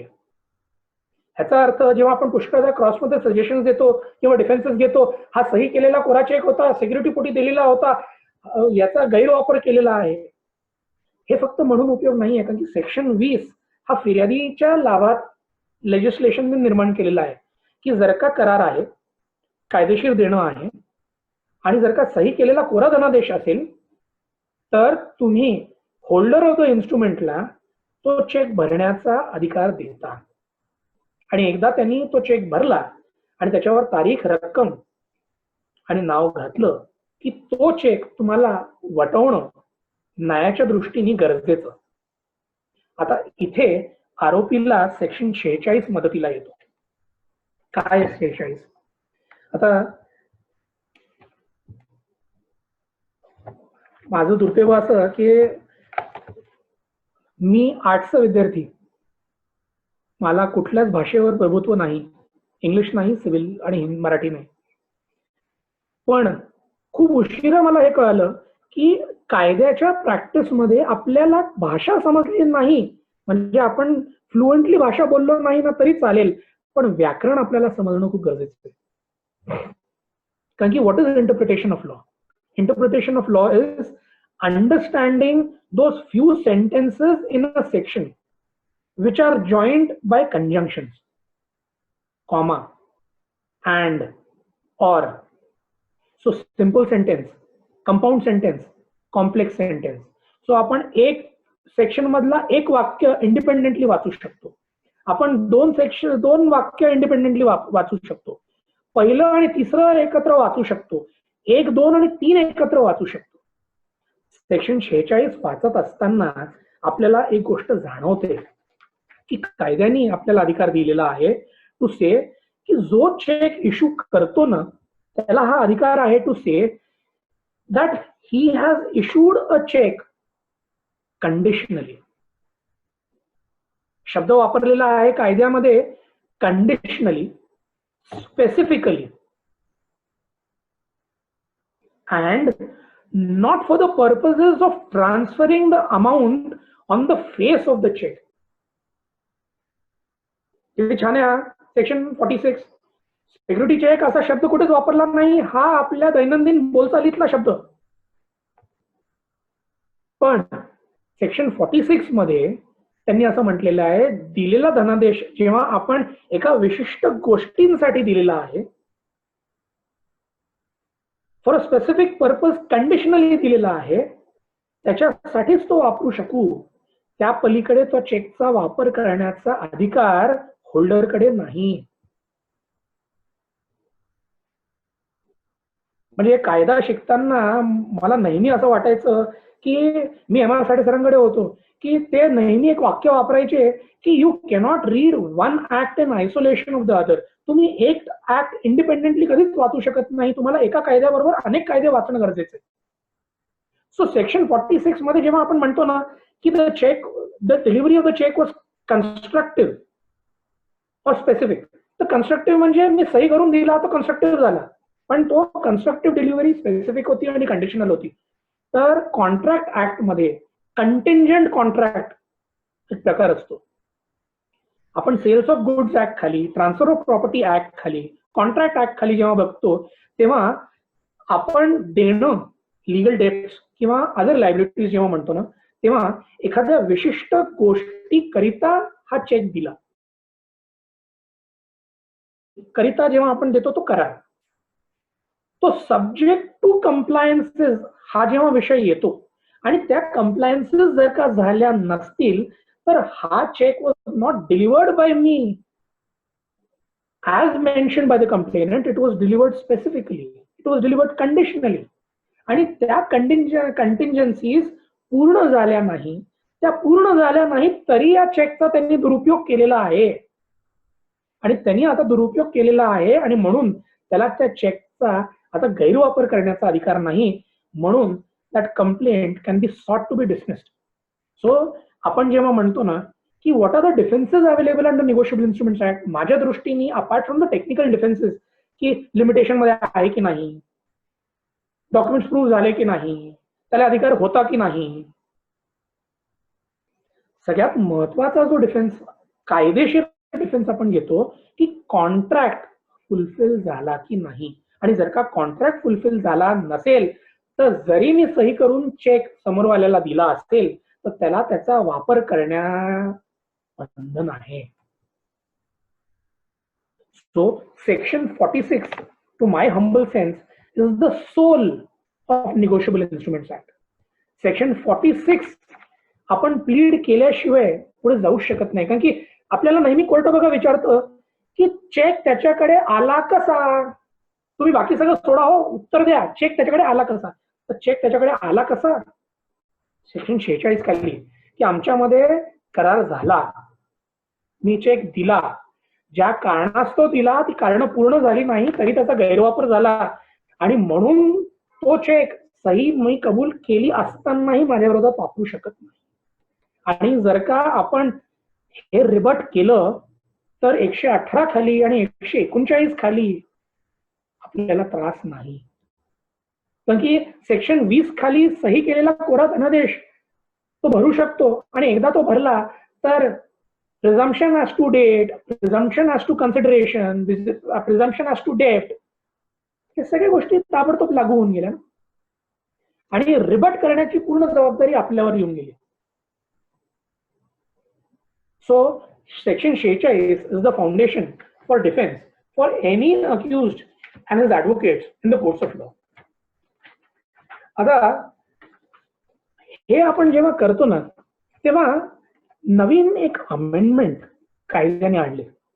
आपल्याला वेळ कमी पडत असेल तर प्लीज सांगा शरदराव किंवा तिडके साहेब, मला मी तिथे आवडतो, कारण की I am now coming to section 143A आणि 148 which are the new latest amendments of the year 2018. बोला सर. आहे वेळ आहे थोडा? आहे वेळ आहे सर, बोला. तो आता coming to the latest amendments under law, आपण 143 हा सेक्शन 2018 मध्ये लागू झाला. आता 143 काय, सो काय झालं, कायदे तज्ञांना आणि लेजिस्लेशनना असं वाटायला लागलं की 143 इनकॉर्पोरेट केल्यानंतर पण हवं त्या लवकर केसेस चालत नाहीयेत. मग आता विश्वासार्हता निर्माण करण्यासाठी काय करावं, एक वचक आणण्यासाठी आपण काय करावं, तर लेजिस्लेशननी इन इट्स विजडम 143A आणि 148A हे दोन सेक्शन्स 2018 साली अमेंड केले आणि सेक्शन निगोशिएबल इन्स्ट्रुमेंट्स ऍक्ट मध्ये इनकॉर्पोरेट केले. आता व्हॉट इज 143A?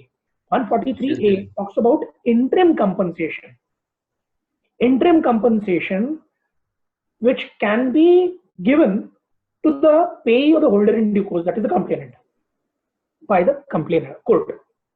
आता 143A हा माझ्या दृष्टीने ना is a double aged sword.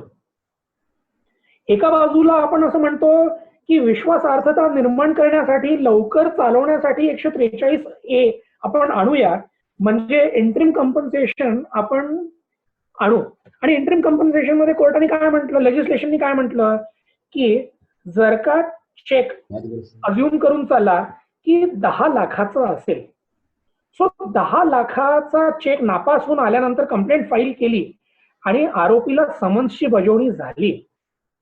समन्सची बजावणी झाल्यानंतर on the point date of his appearance the court can record his plea. It does not talk about recording of plea. It only says on the date of appearance, he can be directed.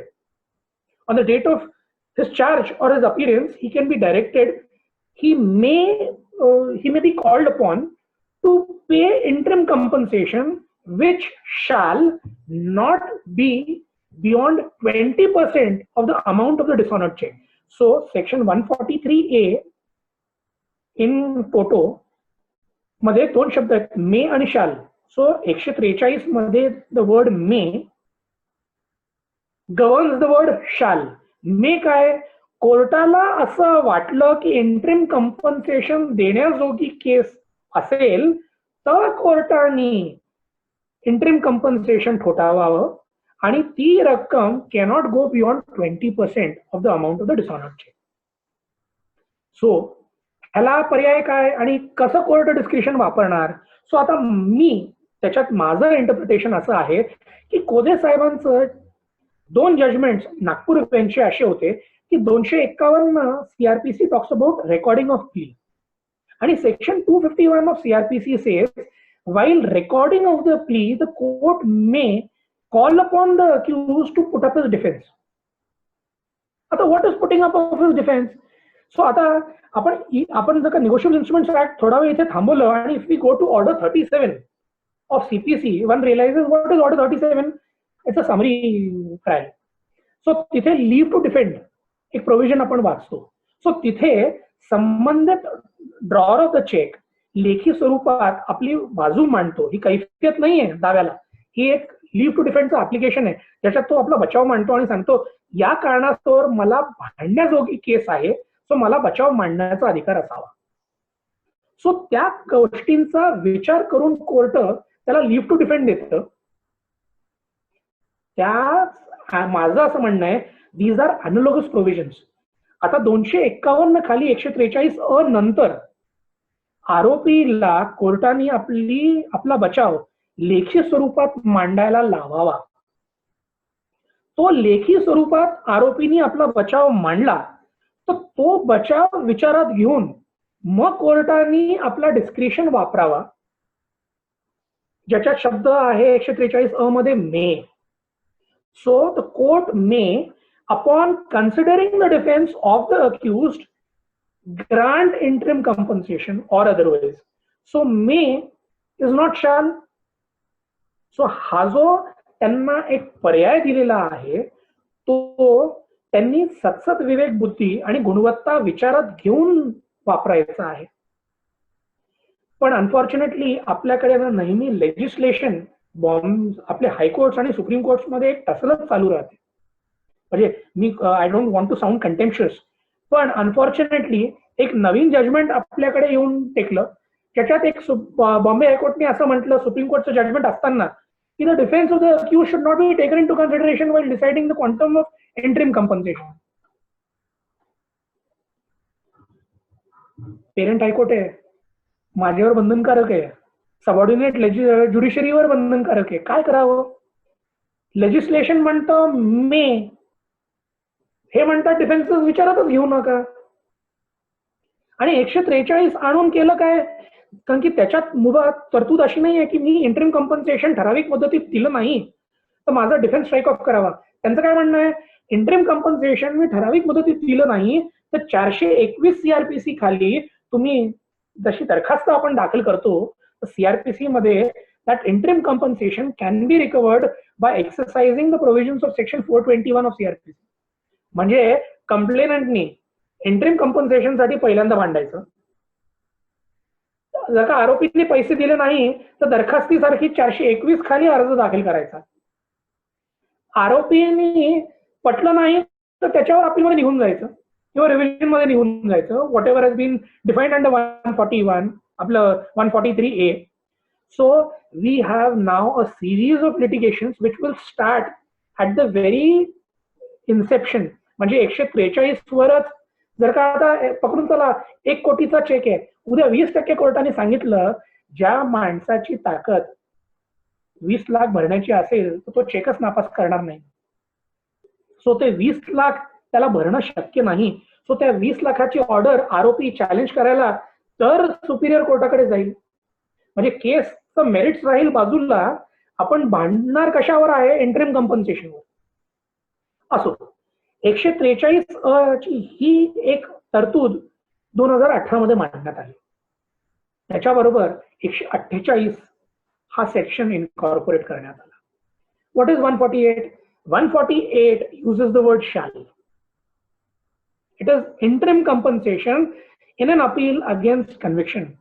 एखाद्या 138 मधल्या आरोपीला ज्याला शिक्षा कनिष्ठ कोर्टाने ठोठवली आणि जेव्हा when he files an appeal against conviction आणि moves the sessions court, तर तिथे कोर्ट 148 चा वापर करू शकतं आणि the court can pass directions asking the accused to pay interim compensation which shall not be below 20% of the dishonored check. 143 मध्ये which shall not be above 20%, 148 मध्ये which shall not be less than 20%. परत इथे 148 चा वापर करत असताना आपण 389 CRPC जे नॉर्मल कोर्समध्ये आपण करायचो की अपील अगेन्स्ट कन्व्हिक्शन फाईल केलं, अपील अगेन्स्ट कन्व्हिक्शन फाईल केल्यानंतर शिक्षा स्थगितीचा आपण अर्ज द्यायचो. आता 389 खाली शिक्षा खालच्या कोर्टाने दिली तर आपण 389 पार्ट 3 खाली अर्ज देतो. 389 मध्ये आपण वरती अर्ज देतो की शिक्षा बॉडीली इम्प्रिझनमेंट आणि फाईन आणि इन डिफॉल्ट तिन्ही पद्धतीने खालच्या कोर्टाने ठोठवलेली आहे, तर आता शिक्षा स्थगित करा. मग आता याच्यावर नवीन जजमेंट्स आणि रेशोज आता एक सुरू होणार आहेत की 389 खाली अधिकार वापरत असताना कोर्टाने 389 मध्ये वेगळं आणि 148 मध्ये वेगळं, दोन्ही याच्यात वेगळं वापरायचं, स्वतंत्र वापरायची. म्हणजे इथे कोर्ट म्हणतंय इंटरिम कम्पन्सेशन नॉट लेस देन 20%. मग जर का 148 स्पेशल ऍक्ट आहे मग सीआरपीसी कडे जाऊ नका. मग जर का स्पेशल ऍक्ट आहे सीआरपीसी मध्ये जाण्याची गरज नाही तर मग 148 खाली मग नॉट लेस देन 20%, मग 100% पण असू शकतं, 80% पण असू शकतं, 60 पण असू शकतं, 50, 40, 30 काही असू शकतं. So the reasonableness has to be taken into consideration. आणि ह्याच्यासाठी एक सुप्रीम कोर्टचं एक जुनं जजमेंट आहे, Kotak Mahindra bank versus Dhanukar. This judgment decided the fate of compensation, saying की जर का फाईन सस्पेंड करण्याचा अधिकार अपिलेट कोर्टाला आहे तर कंपन्सेशनची रक्कम पण स्थगित करण्याचा अधिकार कोर्टाला आहे. पण हे करत असताना सरासरी कोर्टाने एक समरी एन्क्वायरी करणं गरजेची आहे की आरोपीची आर्थिक परिस्थिती कशी आहे. जर का आरोपींनी आपली आर्थिक परिस्थिती कमकुवत असल्याचा पुरावा आणि बाजू कोर्टापुढे अपील कोर्टाकडे मांडली तर या गोष्टीचा संबंधित कोर्टाला विचार घेणं गरजेचं आहे. नाही तर काय होईल, तुम्ही मला अपील दाखल करण्याचा अधिकार देऊनही तो माझ्याकडनं हिरावून घेतात. कारण की माझी आर्थिक परिस्थिती हलाख्याची आहे. मी जर का 40% नाही भरू शकत 1 कोटीचे, मी कुठून आणू पैसे? मग तुम्ही मला आत टाकून केस चालवणार आहे का? सो 389च्या अनुषंगाने काही जजमेंट असे होते की तुम्ही 10% सांगा, तुम्ही 15% सांगा, तुम्ही 30% सांगा. काही जजमेंट तर म्हणतात अपील मेरिटवर चालण्यासाठी पैसे भरणं ही कंडिशन प्रेसिडेंट नाहीच आहे. पण आता 148 has changed the rules of the game. So this is an addition to section 389. Sir, हा सॉरी, वेळ आपली संपत आलेली आहे. आता हे पॅन्डेमिक कंडिशन मध्ये अपिलाच्या तरतुदाबाबतीत थोडं सांगा. तरतुदीवर केसेस फायलिंगची काही लिमिटेशन्स वगैरे सुरुवात त्यांनी केली होती शरदराव की पॅन्डेमिक आपल्या या सिच्युएशन मध्ये सुप्रीम कोर्टाने 23 मार्च 2020 रोजी सुमोटो रिट पिटिशन नंबर 3/2020 3/2020 मध्ये 23 मार्च 2020 ला एक जजमेंट पारित केलं आणि त्या जजमेंटमध्ये त्यांनी असं म्हटलं की कंप्लेंट फाईल करण्यासाठी जी मुभा आहे 1 महिन्याची, शब्द कायद्यात वापरलेला आहे 1 month. It does not use 30 days. 30 days are only for issuance of notice. कायद्यात शब्द वापरला होता 1 महिना. सो ही जी 1 महिन्याची तरतूद कायद्यात केलेली आहे. आता काय आहे, सुप्रीम कोर्टने काय म्हटलं, एखादा जनरल लॉ असेल किंवा स्पेशल लॉ असेल which is bound by the law of limitation, तर limitation act will not be made applicable for filing of the complaint until further orders, आणि with effect from 15 March 2020. So 15 March 2020 च्या नंतर काय झालं, pan India आपल्याला अडचणी निर्माण झाल्या की कंप्लेंट फाईल करायला आपल्याकडे कोर्टच नाही, आपल्याकडे फिर्यादी कोर्टापुढे येईल कसा, आपण स्टॅम्प विकत घेऊ कसा. मग सुप्रीम कोर्टने या गोष्टीचा उहापोह करून हे जजमेंट पारित केलं, सेइंग की नाही, हे लिमिटेशन आपण वाढवतोय अंटिल फर्दर ऑर्डर्स. म्हणजे 15 मार्च 2020 नंतर तर का माझी कंप्लेंट फाईल करायला मुदत फक्त 20 मार्चच होती, तर 20 मार्च ला माझं लिमिटेशन संपणार नाही. It stands automatically extended sir until further orders. Yes, जर नोटीस चेक बाउन्स झाला असेल, ती नोटीस पाठवण्याचीच मुदत संपून गेलेली असेल समजा एखाद्याची. शरदराव, आपलं एकदम रास्त आहे. अडचण काय झाली, सुप्रीम कोर्टनी हे जजमेंट पारित करताना एक अडचण विचारात घेतली की कोर्ट लीगल पोझिशन आणि लिमिटेशन अंडर आर्टिकल 141 आणि 142 एक्सरसाइज करून वाढवू शकते, पण लेजिस्लेटिव्ह जिथे गरजा आहेत तिथे इट कॅनॉट ओव्हरराईड. तो सुप्रीम कोर्टने तेव्हा काय म्हटलं, आरबीआयला आणि लेजिस्लेशनना याचा विचार करणं गरजेचं आहे. काही काय झालं, पहिले चेकची मुदत होती 6 महिने, आरबीआयने सबसिक्वेंटली ती मुदत 3 महिन्यावर आणून सोडली. So validity of the cheque हा 3 महिनेच राहून गेले. जर का पॅन्डेमिक मध्ये 3 महिने संपून गेले तर मला चेकची व्हॅलिडिटी संपल्यानंतर चेक डिसऑनर हा 3 महिन्याच्या आतच वटणाऱ्याला टाकणं अनिवार्य आहे. सो त्याला मला मुभा नाही. आणि सगळ्यात महत्वाचं आपल्याला काय बघणं गरजेचं आहे की इसेन्शियल सर्व्हिसेस मध्ये बँकिंग सर्व्हिसेस दिलेल्या आहेत. सो बँका चालू होत्या, तो मला दिलेला चेक 3 महिन्याच्या व्हॅलिडिटी मध्ये मला तो वटायला टाकणं अनिवार्य आहे, त्याच्यात मला सूट दिलेली नाही.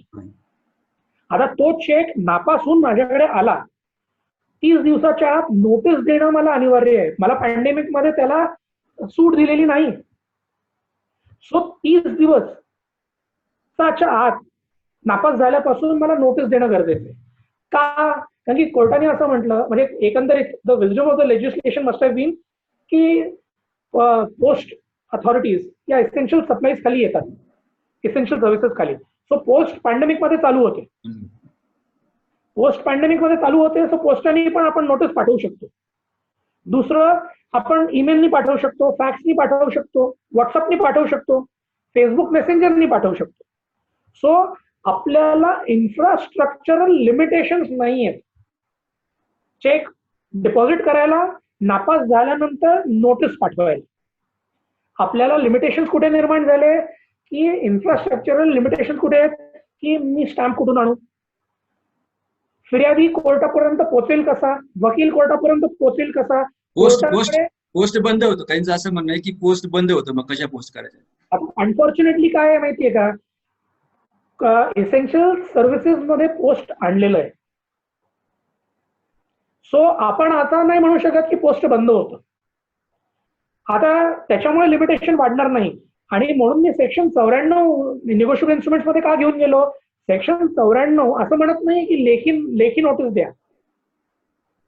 कारण की मी जर का आरोपीच्या वतीने उभा राहिलो तर मी काय म्हणणार आहे, सेक्शन 94 निगोशिएबल इन्स्ट्रुमेंट्स ऍक्ट म्हणतो नोटीस म्हणजे intimation of dishonour of cheque हे देणं महत्वाचं. मग ते ओरल पण असू शकतं. मग मी व्हॉट्सअप वापरत होतो, मी व्हॉट्सअपनी का नाही पाठवलं, मी ईमेल वापरतो, मी ईमेलनी का नाही पाठवलं, मी फेसबुक वापरतो, फेसबुक मेसेंजरची सर्व्हिस का नाही अवेल केली. सो माझ्याकडे जेव्हा ऑप्शन्स होते मी ते एक्झॉस्ट न करता इन्फ्रास्ट्रक्चरल लिमिटेशन्सचा वापर करून मी मुदत नाही वाढवू शकणार आणि ती मला अधिकार कायद्याने नाही दिला. 143A रिट्रोस्पेक्टिव्ह आहे का असं काही नाही?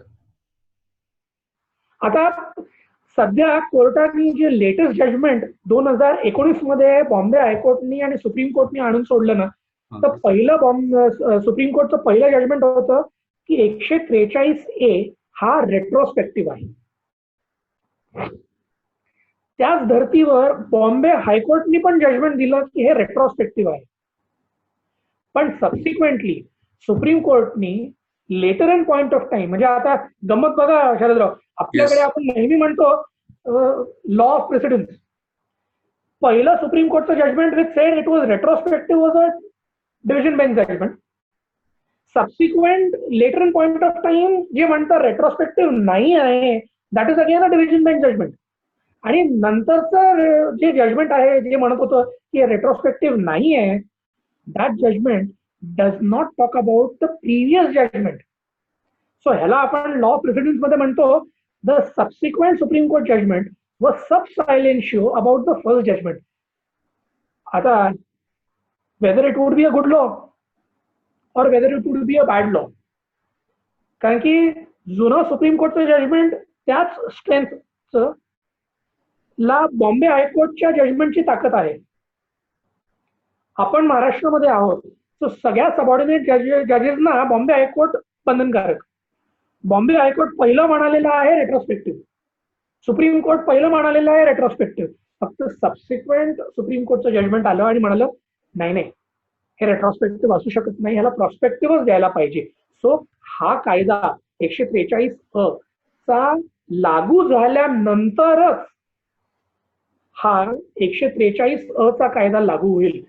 ज्या केसेस जुन्या पेंडिंग होत्या पण ज्याच्यात आरोपी हजर नाही किंवा ज्याच्यात कॉग्निझन्स घेतला नाही, पण या ऍक्ट मधली ही तरतूद अंमलबजावणी व्हायच्या अगोदर जर का फाईल झालेला असेल तर त्या केसेसमध्ये या कायद्याचा वापर फिर्यादीच्या वकिलाला पण करता येणार नाही आणि संबंधित जजेसना पण करता येणार. पोस्टात जर नोटीस पोस्ट केली, परंतु आता आरपीडीने ते यायची व्यवस्था नाही, ऑफिसेस बंद आहे त्यांचे पत्ते वगैरे समजा, तर त्या केसमध्ये काय होईल? आता काय झालेलं आहे, मी सुरुवात काय केली की आपण पोस्टने नोटीस पाठवतो. आपल्याकडे दोन ऑप्शन्स आहेत, एक आहे रजिस्टर पोस्ट आणि दुसरं आहे speed post. So these are two separate facilities. Speed post मध्ये रक्कम जास्ती होते थोडी आणि तातडीने बजावणी होते. पण इंडियन पोस्टल अथॉरिटीजची एक वेबसाईट आहे www.indiapost.in.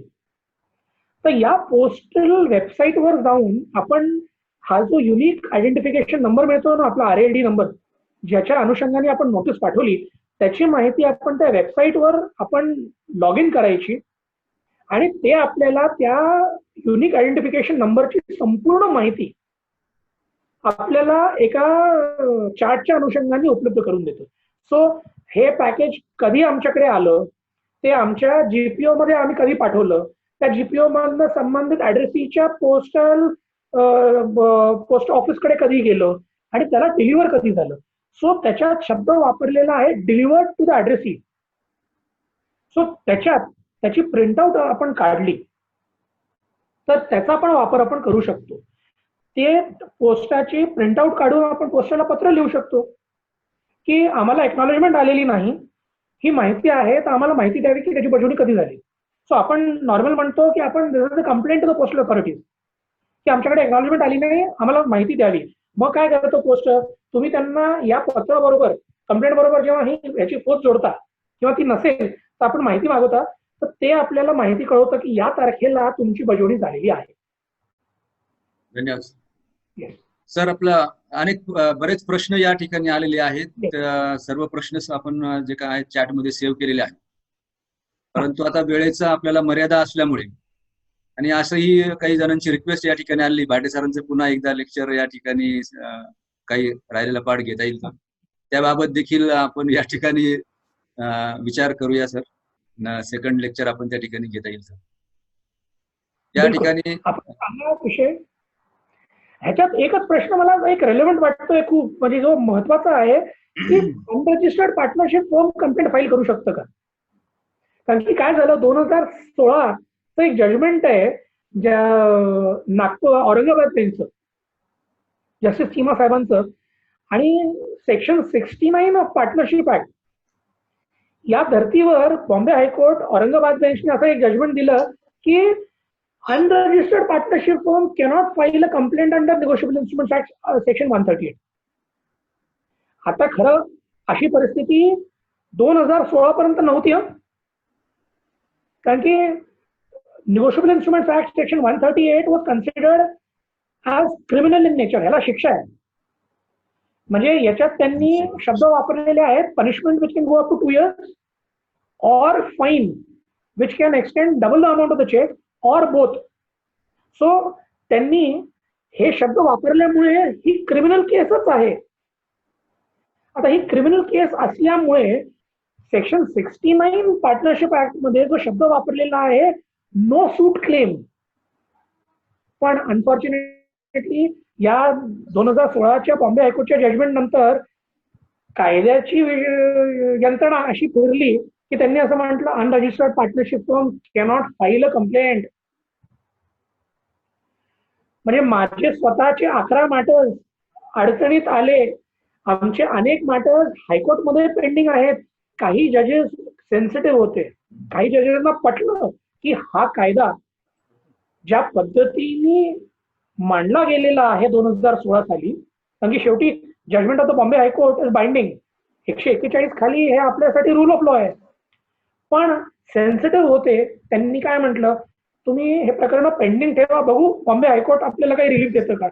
नशीब डिव्हिजन बेंच बॉम्बे हायकोर्ट आपल्या सुरक्षेसाठी धावून आलं. 2020 मध्ये judgment of Bombay high court which says unregistered partnership firm can file a complaint under 138. हे जजमेंट कुठलं आहे तर हे जजमेंट आहे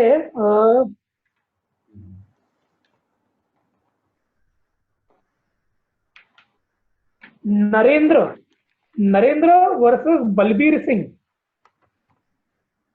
criminal application 748 of the year 2018.